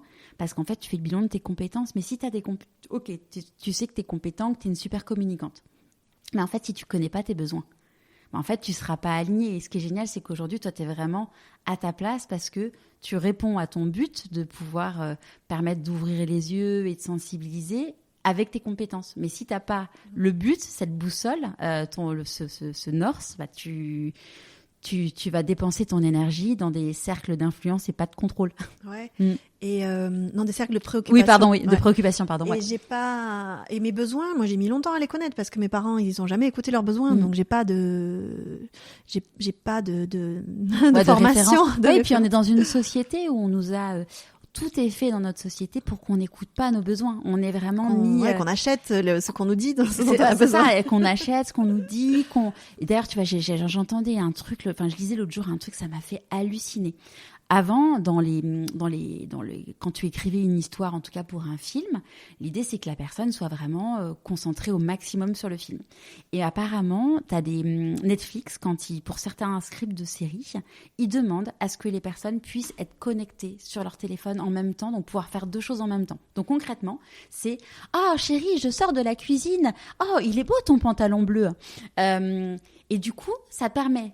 Comme ils écrivent, en fait, l'acteur raconte ce qu'il est en train de faire pour que tu puisses pouvoir scroller sur Internet, acheter en même temps sur ton téléphone, être sur les réseaux sociaux, ce que plein de gens font. Et en fait, du coup, avant, il y a des films, tu peux pas le faire, c'est pas jouable. Mais là, du coup, ils font en sorte que les séries soient créées pour que tu puisses le faire. Et donc, ton cerveau ne se met jamais en arrêt. Et ce qui fait que quand ton cerveau, il se met jamais en arrêt, tu crames tes neurones, tu augmentes ton stress. Et puis, ça fait que tu n'es plus qu'en fait, plus tu crames tes neurones, plus tu es dans un état de stress, moins tu es capable d'ouvrir tes écoutilles au monde, à l'ouverture vers les autres. Plus tu es recentré sur toi. Enfin, c'est la théorie polyvagale qui fait que plus t'es en hyper stress, hyper vigilance, plus t'es recentré sur toi, plus t'es ouvert et plus t'es ouvert aux autres. Et ouais. Et puis t'es jamais dans le moment présent au final. Et aussi t'es jamais dans le moment présent. Moi j'ai découvert au final que mes besoins c'est la nature. Ouais. J'ai besoin de ces escapades de nature quotidiennes avec mon chien et annuelles en Antarctique parce que c'est là où j'ai mon cœur. Et en même temps d'avoir un ancrage familial très fort que j'arrive à relancer depuis que j'ai fermé mon business aussi. Parce que j'y mettais tellement d'énergie, de temps, et j'y mettais aussi mon bien-être. Donc à la maison, j'étais tendue, j'étais énervée, je partais au quart de tour. Je disais les enfants, je suis désolée, vous avez fait sortir le dragon, j'ai pas envie, mais j'arrive pas, je n'y arrive pas, je suis épuisée. Et mon fils un jour, il m'avait dit mais maman, c'est normal, t'essayes de sauver la planète, je te comprends, c'est dur. C'est que t'es chef d'entreprise, mais en même temps, je suis plus cette personne-là et je revis. Ouais. En fait, quand on n'accepte pas ses besoins, nos besoins, ils sont là. Donc, du coup, on est en violence contre eux. Et à partir du moment où tu comprends quels sont tes besoins, du coup, tu es en harmonie avec eux. Et donc, du coup, tu vas le communiquer aux autres de façon beaucoup plus sereine parce qu'en fait, tu sais que c'est ça dont tu as besoin et qui te fait du bien. Et donc, du coup, ton entourage, forcément, il va avoir envie que tu sois bien. Si il y a des personnes dans ton entourage qui te disent que répondre à tes besoins, c'est pas pour eux, c'est qu'en fait, on n'est pas fait pour être ensemble. Mais en tout cas, parce que ça clairement, ça arrive, que quand tu t'alignes, on te dise, non, mais en fait, tu corresponds plus à la personne qui me convient. Mais en même temps, il faut être soi. Enfin, si on veut être heureux, si on veut être épanoui, il faut être soi. C'est même si on laisse des gens sur le chemin, mais c'est que c'est des gens qui sont pas, soit on va se réaligner un jour, soit on se réalignera pas, mais au moins, c'est des gens qui nous mangeront plus notre énergie parce qu'on arrêtera d'être quelqu'un qu'on n'est pas, en fait. Et en même temps, je suis en train de vachement me questionner sur ça. Donc, je sens... J'étais peut-être alignée l'année passée. Et là, je sens que l'équilibre dynamique, il est encore en train de changer. Ouais. C'est-à-dire que et surtout avec aussi la politique du monde en ce moment, j'aimerais pouvoir arriver à discuter avec des gens avec qui je suis vraiment pas d'accord. Mais je n'y arrive pas. Et d'ailleurs, j'ai du mal à discuter avec des gens qui... n'ont pas fait de développement personnel. Ouais. Au départ, quand j'ai découvert tout ça il y a une dizaine d'années, j'en voulais aux gens de pas tous le faire. Et en même temps, c'est pareil, c'est une préoccupation sur laquelle il faut que je lâche prise à un moment donné. Mais je pense que j'ai fait une formation à l'Institut des futurs souhaitables l'an passé. On a travaillé beaucoup sur l'art de la controverse, ce fait de se mettre d'accord sur les choses sur lesquelles on n'est pas d'accord. Et déjà de préciser, c'est peu de choses sur lesquelles on n'est pas d'accord sur un sujet où à l'origine tout nous oppose. Mais en réalité, on a 95% en commun et 5% sur lesquels on diverge. Mais il faut pouvoir l'exprimer. Et ça m'a beaucoup plu. Et en même temps, j'ai des amis avec qui j'arrive plus à parler parce qu'on n'est pas sur la même longueur d'onde et ça m'emmerde. Donc voilà, ça c'est un sujet qui me tient à cœur. Et en même temps, là, tu parlais de ton livre. Moi, j'ai reçu une vidéo cette nuit de mon livre qui est en impression. Je voulais justement qu'on en parle. Et j'ai peur. Donc, en même temps, ça m'a fait un bien fou de l'écrire. Ça a fait aussi partie de mon réalignement. J'ai adoré. J'avais des frissons toute seule en écrivant avec la musique à fond. Et j'ai fait faire des dessins par Amandine Comte, qui est sur sa page Insta. Allez-y, c'est trop trop beau, avec une femme qui, au fur et à mesure du récit, s'hybride avec des albatros. Et le titre, du coup, c'est Déployer sa vie comme un albatros. Voilà. Et c'est un livre inclassable en librairie. Hein. Donc, c'est un peu biographique, c'est un peu scientifique dans le sens où je vous raconte toute la science sur les albatros, mais toujours associée avec des leçons à en tirer et qu'est-ce qu'on fait à partir de là. Et à chaque fois, il y a des encadrés sur comment la planète, elle fonctionne. Parce que les courants aériens, l'évolution des espèces, des petits encadrés, juste pour que si vous n'avez pas eu de formation biologique, ou qu'elle était il y a trop longtemps, ou qu'elle était, disons-le, très chiante à l'école, et donc du coup, on va là. Et qu'on puisse repartir sur des bonnes bases. Donc pour moi, ce livre, c'était vraiment ce que j'avais envie de dire au monde. Et là, je pars en promotion du livre et je me sens complètement à poil parce qu'au final, si les gens sont pas d'accord avec ce que je dis, il y a même un endroit où je parle d'anorgasmie parce que les entrepreneurs dans l'impact, ils se font bouffer par le système. Là, mon père, il vient de me dire, j'ai acheté 2 exemplaires. Oui, bon, je me sens à poil. Si des gens sont pas d'accord avec ce que je dis, on verra. On va voir ce qui se passe. Et en fait, j'ai pas peur. Je suis ouverte à voir ce qui va se passer. Ouais, après, tu vois, c'est quand j'ai lancé mon podcast, j'avais eu la chance, l'opportunité et la chance de me faire aider. Enfin, on avait pris un petit déj avec Mathieu Stéphanie, qui est un des plus grands podcasteurs en France. Et Mathieu, en fait, on avait nos enfants qui étaient en classe ensemble. Et donc, je lui dis, voilà, j'ai fait un burn-out, je veux me lancer dans le podcast. Est-ce que tu as 2-3 conseils et tout? Et je revois ce moment où on se croise le matin. Et il me dit, bon, alors, il sort quand? Je dis, là, il sort cette semaine. Et il m'a dit, prépare-toi aux critiques. Et en fait, tu vois, le podcast, il a 5 ans. Il y en a quasiment pas eu. Enfin, là où j'ai eu le plus de détracteurs dans toute ma vie de Pourquoi pas moi, c'est quand je suis passée il y a 1 an sur France 2 pour parler de mon burn-out. Et en gros, le message, c'était t'es une femme, t'as un gros salaire, d'où tu te plains, quoi. T'as un job, d'où tu te plains. Et au final, tu vois, je pense que j'aurais été interviewée quelques années avant.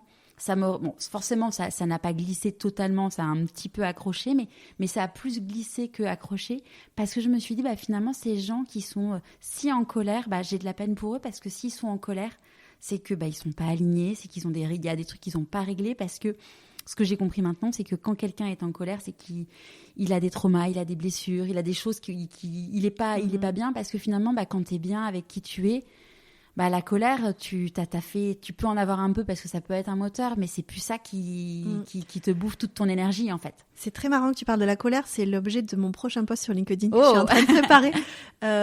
Parce qu'il y a une image dans le livre qui exprime la colère très forte, justement dans le chapitre qui s'appelle « Les vagues ».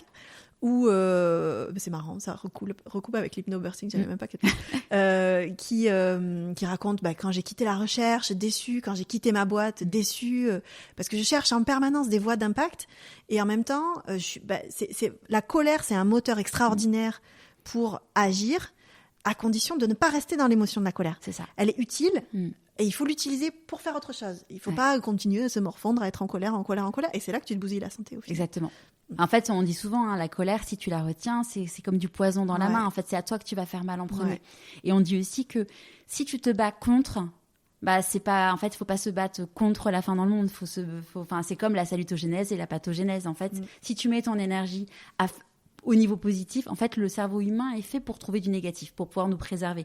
Mais donc, du coup, c'est à nous de le contrebalancer pour pouvoir... Et c'est exactement la vision de la science que j'aimerais avoir. La science qui ne décrit pas ce qui ne va pas, mais la science qui nous montre ce qui marche. La salutogénèse. Tu vas voir sur mon bureau, j'ai à peu près 5 bouquins sur le sujet. C'est mon sujet du moment.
pense qu'il faut qu'il y ait des bons vulgarisateurs, et il y en a de plus en plus sur YouTube, y compris parmi les grands chercheurs connus, y compris sur les ondes de radio et dans les livres qui nous montrent des solutions possibles. On arrive dans cette phase-là. Ouais.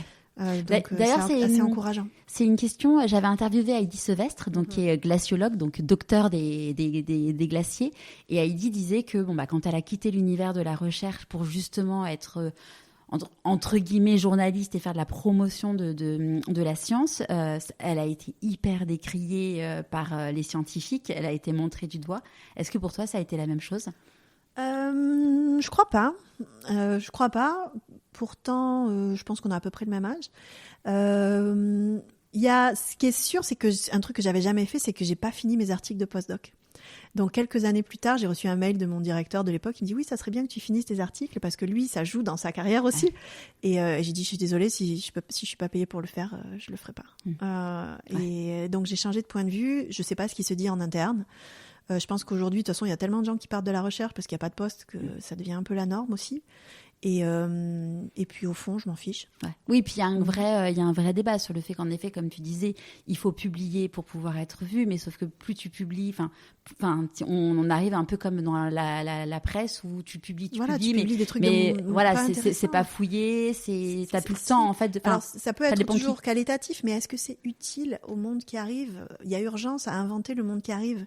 Donc moi, j'ai envie de me concentrer sur ça. Et donc là, je vous place juste ça. Il y a le livre qui sort, mais il y a aussi un cours en ligne que je veux rendre accessible au plus de gens possible sur la méthode pour pouvoir vous accompagner avec les 20 compétences des leaders d'envergure sur cette boussole. Ça durera normalement 1 mois en ligne. Et je veux me concentrer sur ce qui marche, pas sur ce qui marche pas. Et je veux pas engueuler les gens de pas le faire. Je veux juste prendre les gens qui ont envie de le faire. Et jusqu'à un moment donné, il y aura, je l'espère, une bascule qui va se faire. D'autant plus que il y a un dessin de Mathieu Dardaillon que j'adore. C'est, vous imaginez donc comment imaginer ça ? Une courbe en S qui part d'en haut, qui chute au milieu et qui devient plate à la fin. Et il y en a une autre. Donc ça, c'est notre ancien paradigme, le monde d'avant. Il est en train de s'effondrer d'une façon ou d'une autre. Et en parallèle de ça, donc il y a la symétrique, une courbe qui part du bas, qui remonte au milieu, qui croise l'autre et qui va devenir le paradigme dominant dans les années à venir. Et j'aimerais que on contribue tous à inventer ce paradigme. Et là, on est au niveau du croisement, je dirais. On est au niveau du croisement, là où ça secoue le plus, là où c'est flou, là où les gens se tapent sur la gueule, là où il y a des nouvelles guerres, là où il y a des dictateurs qui sont élus, là où il y a les gens qui votent extrême droite parce qu'ils sont paumés, parce qu'ils ont peur. Et donc, et les médias qui sont propriétaires de seulement quelques personnes, notamment d'extrême droite, qui vont appuyer. Et ça, cette vision du monde, c'est la suite logique de l'ancien paradigme qui ne va pas fonctionner parce qu'on n'a plus de ressources. Ouais. Donc, on n'a forcément ni de ressources matérielles, donc minérales, biologiques, mais même de ressources en nous. On est au bout du rouleau. Donc, je propose qu'on se mette ensemble pour inventer le nouveau paradigme. Et celui-là, il faut que ce soit quelque chose qui nous fait rêver. Sauf que dans les récits qu'on a aujourd'hui, il y a très peu de choses qui nous font rêver. Tous les trucs futuristes, ils sont post-apocalyptiques. Il y a très peu de choses qui sont utopiques. Ouais. Alors qu'en réalité, on a plein de raisons d'espérer parce que le monde, il va bien, en fait. Il y a la pauvreté qui a vachement baissé. Il y a des systèmes de conservation de la nature qui fonctionnent. Il y a les systèmes géochimiques qui sont hyper résilients sur des échelles de temps où il faut qu'on leur laisse la place.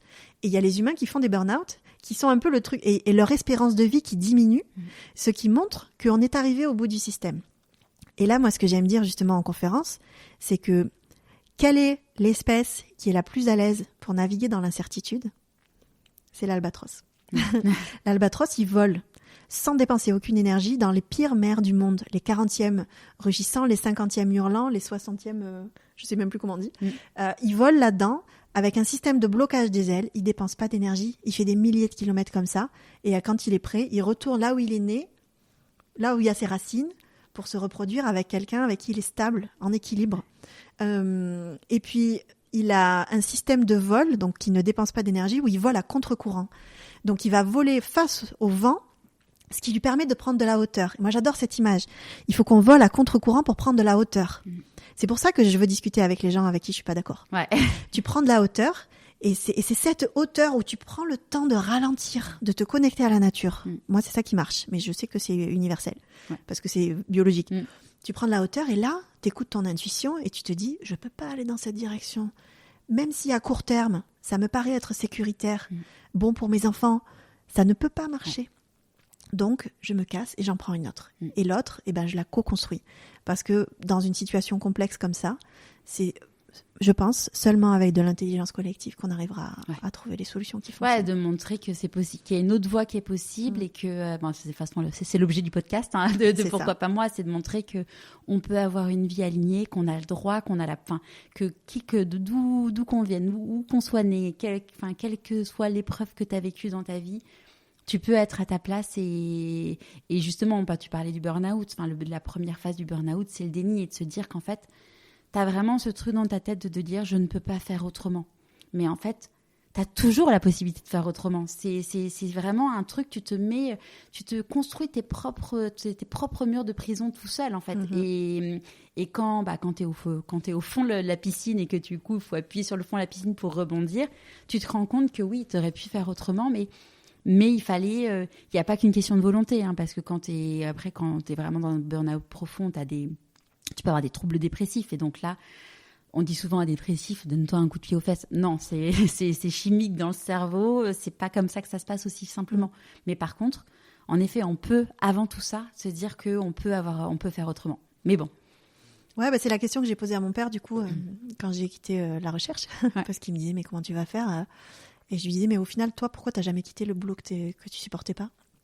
Et il me disait, moi, j'ai connu la misère, et je voulais surtout pas que vous ayez ça. Donc, j'avais un métier qui marchait. J'avais un prêt sur le dos pour la maison. Je pouvais pas. J'ai pas eu le courage. Je crois qu'il a dit ça. J'ai pas eu le courage de prendre ce risque. Il a jugé que le risque était trop important, plutôt que de changer. Et ma mère, par contre, elle était infirmière, puis au final, elle a bossé avec mon père toute sa vie dans le magasin, jusqu'au moment où elle en pouvait vraiment plus. Et elle est redevenue infirmière. Et là, elle a retrouvé un souffle jusqu'à la retraite. Elle était au don du sang. Et moi, du coup, je décide. C'est ça, c'est vraiment la notion qu'il faut décider. Je décide de faire un métier qui a du sens, tout en gagnant ma vie. Ce qui n'est pas facile, et je galère en permanence. Là, le métier des conférences, il devient très à la mode, donc il y a beaucoup de gens qui arrivent, et il devient très chahuté, parce que l'an passé, c'était essentiellement des speakers dans le sport qui ont été pris. C'est ça. Et cette année, c'était essentiellement des speakers sur l'intelligence artificielle. Donc, on continue dans ce mythe de la technosolution au détriment de l'environnement, alors que j'ai essayé de rendre l'environnement le plus sexy possible. Avec des histoires d'exploration, avec beaucoup de partage de comment tu fais pour être une maman et une entrepreneur. Et puis, je suis une des rares qui a un volet scientifique et chef d'entreprise, pour me mettre à la hauteur des gens chefs d'entreprise à qui je parle. J'ai quand même été au tribunal de commerce à défendre mon dossier toute seule, debout devant tout le monde. Je vois ce que c'est, tous les dilemmes, tous les problèmes que tu dois résoudre en permanence. Et puis ma mère, elle, qui a jamais, au final, elle s'est mariée, elle a eu des enfants, elle a jamais fait infirmière militaire, sauver des gens sur le front, comme elle rêvait de le faire. Moi, je pense que j'ai ça aussi à venger du côté de mon père, qui a jamais fait un truc qu'il aimait. Donc moi, j'adore ce que je fais. Et du côté de ma mère, j'ai des enfants et je pars quand même. Et pour le moment, ça va. C'est marrant que tu racontes ça parce que là, je rentre dans vraiment de l'intime. J'ai fait une séance de MDR il y a pas longtemps, et ce qui est ressorti, c'était que toutes les femmes plusieurs générations de femmes dans ma famille ont été ligotées, empêchées, et qu'en fait, on leur a pas permis de parler, d'être sur le devant de la scène, et c'était toujours les femmes derrière les hommes. Et du coup, j'ai eu une espèce dans cette séance de MDR qui a été hyper puissante. Bon, on était dans l'hypnose, je pense que je suis partie vraiment loin. Et il y avait ce truc au début de dire, non, c'est les femmes qui sont devant, et après, ça s'est réaligné. J'étais là, non, en fait, les femmes doivent faire la paix avec les hommes qui leur ont potentiellement fait des choses qui les ont fait souffrir. Et on est tous au même niveau. Il n'y a pas les hommes d'un côté ou devant, les femmes derrière ou vice-versa. On est tous au même plan, en fait. Mais de ce truc quand même de me dire, je vais... Ouais, je vais toutes ces femmes des générations au-dessus, pour elles et pour ma fille, pour lui montrer l'exemple, qu'en fait, on peut être au même niveau que les hommes. Et tu vois, maman, elle a bossé pour papa pendant 30 ans et c'était le nom de la boîte, c'est le nom de mon père, tu vois. Maman, elle a toujours été dans l'ombre. Moi, j'ai bossé pendant 8 ans pour mon ex-mari. J'ai jamais eu de part. Je disais souvent, il vaut mieux être la maîtresse plutôt que la femme du boss, parce que j'étais la plus mal payée par rapport à mon poste. J'ai eu la place au comité de direction hyper tard parce que tu comprends, machin. Oui, mais en même temps, j'y ai le droit. Et du coup, maintenant, t'es là, ok, je suis divorcée, maintenant, je suis égale avec l'homme avec qui je partage ma vie.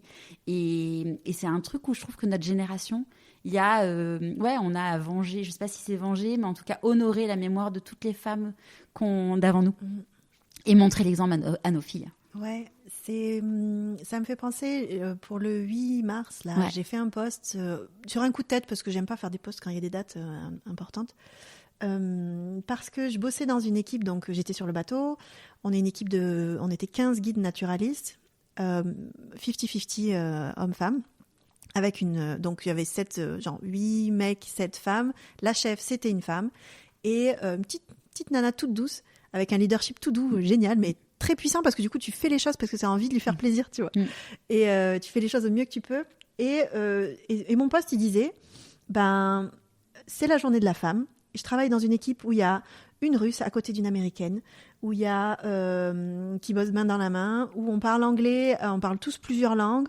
où on pilote les zodiacs, et c'est même pas, et on ne fait aucune différence en fait entre est-ce que c'est un homme ou est-ce que c'est une femme qui pilote. Et on est dans les glaces, on prend des risques, et ça roule. Il y a les mecs qui nous accueillent à la marina, les marins là, qui nous aident et qui nous descendent les zodiacs avec la grue et tout. Et on fait pas de différence. Et on n'en parle même pas en fait. Ouais. Donc pour moi c'est acquis. Par rapport au 8 mars, j'avais fait à l'époque un communiqué de presse parce que j'avais interviewé 2 femmes, une qui était députée et une autre qui était Laura Di Muzio, qui a été championne de France, je crois, en rugby. Et le truc de dingue quand même, alors je sais pas aujourd'hui où c'en est, mais à l'époque, quand tu étais professionnelle en sport, en tout cas au rugby, tu étais obligée d'avoir un job à côté parce que ça te permettait pas de gagner assez d'argent. Et donc j'avais fait un communiqué de presse sur le droit le journée de la femme. Je me suis fait tacler, mais limite insulter. Mais voyons, c'est la journée internationale des droits de la femme et pas la journée de la femme. J'étais là, mais ok, mais bon, si vous voulez. Et t'as envie de dire, oui, mais l'énergie, il faut peut-être la mettre sur... La colère. Voilà, c'est ça. Comment t'écoutes ton intuition ? J'en sais rien. J'ai déjà entendu des voix. Notamment pour des rencontres avec des animaux. Et là, le tatou, c'est typiquement l'intuition qu'il a trouvé. C'était assez fou. Mais j'avais fait appel à l'intuition volontairement. J'avais mis une intention en disant, moi, je me balade. Là, j'ai 4 heures devant moi avant que je doive retourner sur le bateau. Je suis seule. Je pars dans la steppe. Je veux voir un tatou. Donc, j'avais les sens aux aguets. Mais sinon, mon intuition, c'est surtout des... Je sais pas, ça me paraît logique. C'est des images. D'ailleurs, j'ai fait une formation sur l'intuition que je vous recommande avec Victoria Pelle-Reimers, qui est une experte sur le sujet. Et elle nous disait... moi, je sais que j'ai une intuition visionnaire forte, donc c'est que je sais ce que je veux et je sais où je veux aller. Et ça me paraît juste logique parce que je sais pas, ça passe par les images, vision, image. Alors qu'il y a des gens qui ont l'intuition plutôt relationnelle ou des gens qui ont une intuition plutôt contextuelle. Elle a développé d'ailleurs une méthode où elle forme des profilers d'intuition qui peuvent aider les gens à développer la leur. Donc c'est un truc sur lequel j'aimerais me former en 2026. Ouais, l'intuition, c'est incroyable. Pour aller, si j'offre mon cours en ligne à partir de juin, pouvoir après accompagner les gens en coaching derrière. Comment tu célèbres tes réussites ? Je l'ai longtemps pas fait et je m'en veux pour ça. Enfin non, je m'en veux pas, mais je trouve que c'est une grosse erreur. Notamment quand j'avais la boîte, on était toujours sur « Bon, super, on a réussi à ça, alors on fait quoi maintenant ?» Et là, je disais à mon homme qu'une de mes réussites récentes, c'est de en ayant fermé mon business, d'avoir reconcentré mon énergie sur la famille. C'est bête, hein, mais je sais que tout le monde est vieillissant là, donc là je vais déjeuner avec ma tante juste après toi, qui a 80 ans. Je relance des cousinades là où plus personne se voyait parce qu'on est trop. Et puis je recrée du lien. Je suis allée récemment en pèlerinage en Algérie, là où ma mère est née. Trop chouette. Alors que personne n'y est retourné depuis. Et je leur ai montré toutes les photos. J'ai retrouvé la maison détruite, là où elle a grandi. Et tout le monde a dit « Waouh, tu nous donnes envie d'y retourner ». Donc je recrée du lien. Je fais des ponts entre des mondes qui ne se parlent plus. Et ça, c'est important pour moi. Donc, je célèbre. C'est top. À quel moment dans ta vie tu t'es dit « Pourquoi pas moi » ? Tout le temps. Tout le temps. Il n'y a pas une seule fois où je me suis dit « Moi, je ne peux pas faire ça ». Et je pense que c'est aussi une force du métier de chercheur. Au départ, que si t'es chercheur, je pense que tu peux faire n'importe quel métier parce que tu sais apprendre. Donc en fait, ça peut être moi tout le temps. C'est quoi pour toi la réussite ? C'est l'alignement. L'alignement entre... Et c'est marrant parce que c'est ressorti aussi quand j'étais sur le bateau là, il n'y a que des gens qui n'ont pas d'enfants. Ou alors quelques hommes qui en ont mais qui sont plutôt grands. Déjà la vingtaine, quoi. Moi, je suis une des seules nanas qui a des enfants parmi les 400 guides, on doit être peut-être une trentaine de nanas à avoir des enfants. Je voyais qu'il y a plein d'autres nanas guides à qui ça pose question, en disant « Mais toi, t'arrives à faire les deux. Moi, j'y arrive pas à me poser. Je fais 8 mois de contrat dans l'année. Je suis jamais chez moi. » Donc, c'est cet alignement. Et le pourquoi pas moi, il va bien avec moi je veux tout. Je veux la vie de famille, je veux des parents en bonne santé, je veux être épanouie et je veux bien gagner ma vie. C'est quoi pour toi un échec ? Un échec, c'est pas arriver à faire ce qu'on veut. Et typiquement, Earthship Sisters, je l'ai vécu comme un échec parce que j'avais cette vision très complexe, certes, mais qui dépendait aussi beaucoup de l'adhésion des autres. Et au final, ça a été un échec parce que j'ai pas réussi à satisfaire cette vision. Mais au fond, pour moi, c'était pas un échec parce que j'ai tellement appris que j'ai rebondi. Je me suis formée du coup pour rentrer dans les conseils d'administration des boîtes. Et là, je viens de rentrer au conseil d'administration du Parc national des Calanques. Ouais. Ce qui est cohérent parce que c'est un casse-tête. Ça va être un casse-tête pas possible pour satisfaire les besoins de chaque partie prenante, et à condition qu'ils soient bien exprimés. Et en même temps, ça reconnecte à la biodiversité de la ville d'où je viens et qui est hyper, justement, je voulais qu'on en parle. Multiculturelle. Ça a dû être un super moment pour toi de rejoindre le... Alors, j'y suis pas encore allée parce que du coup, j'étais sur le bateau quand il y a eu le premier conseil où je devais arriver. Mais pour moi, c'est une grande fierté et je sais que ça va être dur. Mais je représente les femmes. Je représente la jeune génération, même si je suis presque à 40 ans. Et je représente la science là-dedans, sans être au conseil scientifique aussi. Donc, je pense que j'ai un rôle important à y jouer, mais il faut aussi que j'accepte que je ne vais pas pouvoir non plus tout changer radicalement parce qu'il y a du lourd. C'est pour combien de temps le mandat ? Je crois que c'est 6 ans. J'hésite entre 5, 6 ou 7. Bon, ça laisse le temps quand même de pouvoir... Ouais, il y a du temps. Ouais. Et vous êtes combien ? 52. D'accord. Donc, il faut que je me penche sur les dossiers et que j'ai hâte de voir le prochain conseil, comment ça se passe. Qu'est-ce que tu penses que la petite Déborah de 6 ans dirait si elle te voyait aujourd'hui ? Waouh. Un peu comme ma fille aujourd'hui, elle me regarde avec des grands yeux et elle est déterre aussi. Donc, le grand, c'est à peu près sûr qu'il est scientifique, enfin qu'il va faire un truc scientifique, même s'il dessine super bien, on verra. Et la petite, c'est une artiste dans l'âme, quoi. Mais depuis qu'elle est bébé, quand tu la vois dans la rue, tu te dis elle est déterre. Donc, elle va faire des choses. Je ne sais pas ce que ce sera. Mais... Et toi, qu'est-ce que tu as envie de lui dire à cette petite Déborah de 6 ans ? Continue à être toi-même, à ne pas avoir peur, à écouter ta curiosité. Je pense que la curiosité, c'est vraiment une vertu importante dans le monde en général, mais d'autant plus maintenant. Ouais. Oui, et puis en plus, après, la difficulté qu'on a aujourd'hui, c'est qu'il y a tellement de sources d'informations. Voilà, mais la curiosité bien placée. Ouais. J'allais dire. pas juste voir ce que les autres font. Oui, on est comment d'accord. ils s'habillent, comment ils font avec leurs enfants, comment ils sont dans leur maison. Enfin, ça, je m'en fous. Ouais, là, après, moi, je pense... Ouais. Alors, clairement, t'as totalement raison. Après, je pensais même, tu vois, même quand tu veux te renseigner sur des choses, entre guillemets, des sujets profonds, maintenant, il y a tellement de sources d'informations que du coup, parfois, tu passes plus de temps à chercher la bonne source d'information que... Non, mais justement, dans mon cours en ligne, j'en donne. Moi, je peux vous en donner 2 maintenant, si vous voulez.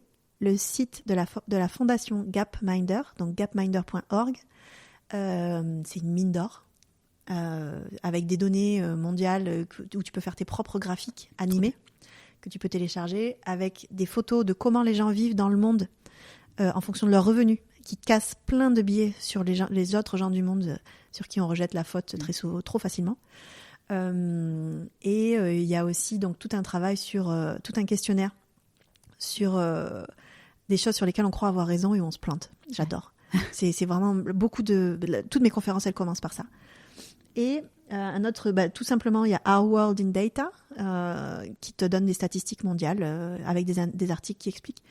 Ou alors la chaîne YouTube plus ludique, Data Gueule, que j'adore. Je note comme ça, on mettra le lien dans le billet de blog sur pourquoipasmoi.co. C'est quoi pour toi, on dit que quand dans la vie on fait des choix, il y a des renoncements. C'est quoi pour toi les renoncements? J'ai beaucoup de mal avec le renoncement. Je pense que c'est un des trucs que je dois bosser dans les années à venir. Non, parce que je pars du principe que je peux tout faire et que je vais tout faire ce que j'ai envie. Donc, si c'est pas maintenant, c'est le mettra plus tard. C'est quoi la plus grande difficulté que tu as eu à traverser? C'est Earthship Sister, c'est sûr. Les difficultés de couple que j'ai pu avoir avant, c'était est-ce qu'on s'aime toujours ou est-ce qu'on est juste habitué à être ensemble? Est-ce qu'on se sépare ou est-ce qu'on reste ensemble mais à distance? Ça s'est résolu. C'est intense émotionnellement, mais en fait, c'est assez facile à gérer après une bonne discussion. Earthship Sisters, ça devenait ingérable. Il y avait trop de paramètres. J'étais complètement à nu, j'étais trop impliquée. J'ai pas assez délégué. Enfin, avec le recul. Et aussi, une des erreurs que j'ai pu faire, c'est croire que les gens fonctionnaient comme moi, avec autant de détermination, moins de peur, en disant leurs besoins. Mais moi, j'étais pas très bonne pour dire les miens non plus. Donc, il y avait. C'était extrêmement difficile. Je me suis pris des revers négatifs hyper agressifs et j'avais jamais été. Moi qui bossais avec les animaux, et j'avais toujours dit je veux bosser avec les animaux pour pas bosser avec les humains. Là, j'ai sauté dans la gueule du loup.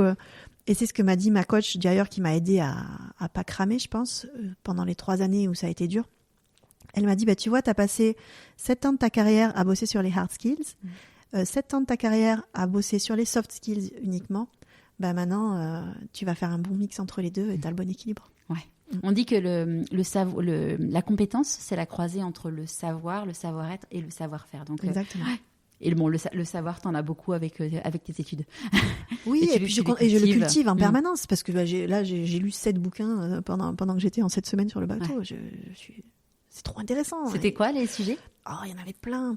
J'ai lu un bouquin sur la biographie d'un océanographe et qui dénonce aussi beaucoup la science. C'est la biographie de Daniel Pauly par David Grémillet. J'ai lu un autre bouquin qui m'a été conseillé par une autre podcasteuse, Mélanie Raymond, qui a un podcast... le nom me revient pas, mais c'est un podcast spirituel. Oui, elle est kinésiologue. Ouais. Elle est marseillaise. Et donc, elle m'a conseillé un bouquin, La Symphonie des âmes, qui est par un jeune homme qui a été battu par son père, qui est devenu militaire, très haut niveau, et qui finalement devient guide spirituel parce que c'est important pour lui. Donc, il s'écoute enfin. J'ai lu un bouquin sur le bouquin Anti-Chaos de Mathieu Dardaillon, qui cherche aussi comme moi une méthode pour aider les gens à inventer le monde de demain. J'ai lu le prix 30 millions d'amis de l'année, Son odeur après la pluie. Parce que justement la personne relation presse que j'ai embauchée pour m'aider à la sortie de mon livre, elle m'en a parlé. Puis je vais candidater à des prix, on va voir si ça marche. J'ai lu Les médias, le monde et nous de Anne-Sophie Novelle parce que j'ai besoin de comprendre comment améliorer notre régime informationnel. Moi aujourd'hui je suis en mode déni général, je regarde plus rien. Ouais. Mais en fait je mets tout le monde dans le même panier, ce qui est une grosse erreur parce que là aussi il y a beaucoup de nouvelles expérimentations, de nouveaux médias qui émergent et qui peuvent apporter par exemple le point de vue positif et le point de vue contraire, enfin pas le positif mais un point de vue puis un autre dans le même article, ou le journalisme de solution qui se contente qui explique l'histoire et qui apporte les solutions, ou le data journalisme que j'aime beaucoup, qui est lié à la science. Hier, je regardais, c'était le petit quotidien, il y avait Hugo Décrypte qui était présent et c'est chouette. En fait, on voyait une image de lui où il avait été présent pour un débat avec, je crois que c'était un débat présidentiel de mémoire.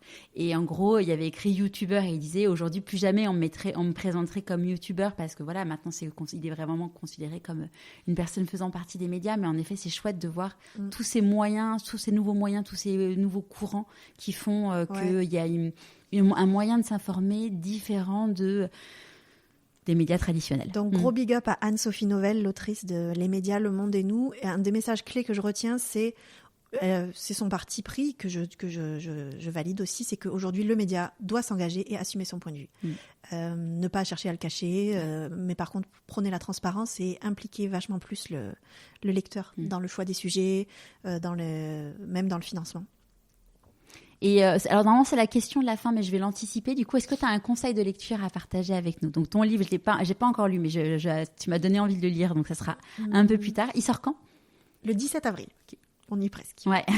Un conseil de lecture, ça dépend ce que vous avez envie de lire. Moi, j'ai plein de domaines différents. Le livre qui t'a changé la vie sur un domaine? Je dirais celui-là, Les médias, le monde et nous. Je pense que c'est important. Elle explique très bien l'histoire du média, comment on en est arrivé aux problèmes actuels qui sont en fait les dérives du capitalisme. On saucissonne, on précarise, on abonde le marché et c'est toujours pour le même type de cible puisque c'est financé par la pub et que la pub, elle veut faire acheter par un type de cible principale. C'est ça. Et donc les dérives sont là, le public perd la confiance et du coup on ne sait plus quoi faire alors que l'information elle est vitale en fait. Ouais. Elle fait même partie des 5 choses dont on a besoin d'après Stephen Boller sur le bug humain. Notre cerveau, il a besoin d'informations, mais on va la chercher au mauvais endroit en scrollant sur des trucs débiles. Ça, on en revient à ce que je disais tout à l'heure sur le sentiment ou le sens. Il y a deux versions de traduction de cohérence. C'est que tu as besoin de comprendre. Si tu comprends pas, en fait, t'as peur en fait. Donc tu disais tout à l'heure par rapport à l'accouchement, c'est que ce qui te permet de pouvoir être actrice de ton accouchement, c'est de comprendre comment ça va se passer et ça change tout. Enfin moi je sais que j'étais terrorisée avant même d'être enceinte et même d'être en âge de me dire je vais tomber enceinte. Je me disais mais quand je vais apprendre que je suis enceinte, le premier truc que je vais me dire c'est mon Dieu, j'ai trop peur d'accoucher. Et en fait avant l'accouchement, je me suis énormément documentée pour pouvoir être en effet actrice de l'accouchement. Et bon, mon fils je l'ai eu sous péridurale, mais ma fille je l'ai eu sans péridurale. Et heureusement, moi j'avais fait du chant prénatal, j'avais fait pas mal de préparation à l'accouchement en yoga et tout, donc j'ai pu pas subir en fait. C'est ça qui change tout, une fois encore. Excellent. De quoi tu es la plus fière aujourd'hui? Le premier truc qui me vient, c'est ma liberté. Mais je dirais aussi mes enfants. Et mon couple. En fait, plein de choses. Est-ce qu'il y a un conseil que tu aurais aimé recevoir et du coup que tu aimerais donner aujourd'hui? Pas vraiment. Non, écoute ton intuition. Laisse de la place pour que ton intuition, elle se fasse entendre. Et le meilleur conseil qu'on t'ait donné? Il n'y a rien qui me vient là.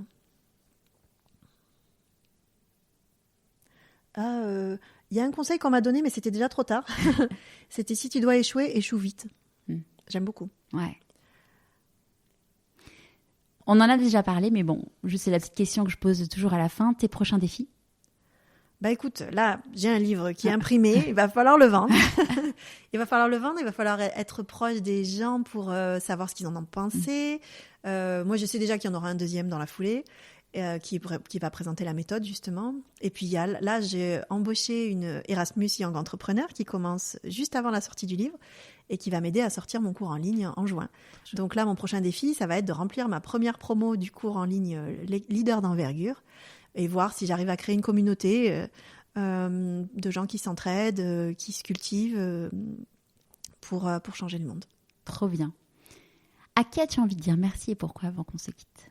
À toi de m'avoir fait venir aujourd'hui, à mon homme d'avoir gardé les enfants et le chien et la maison en travaillant pendant 7 semaines, à mes parents de m'avoir jamais mis de barrière possible dans ma tête.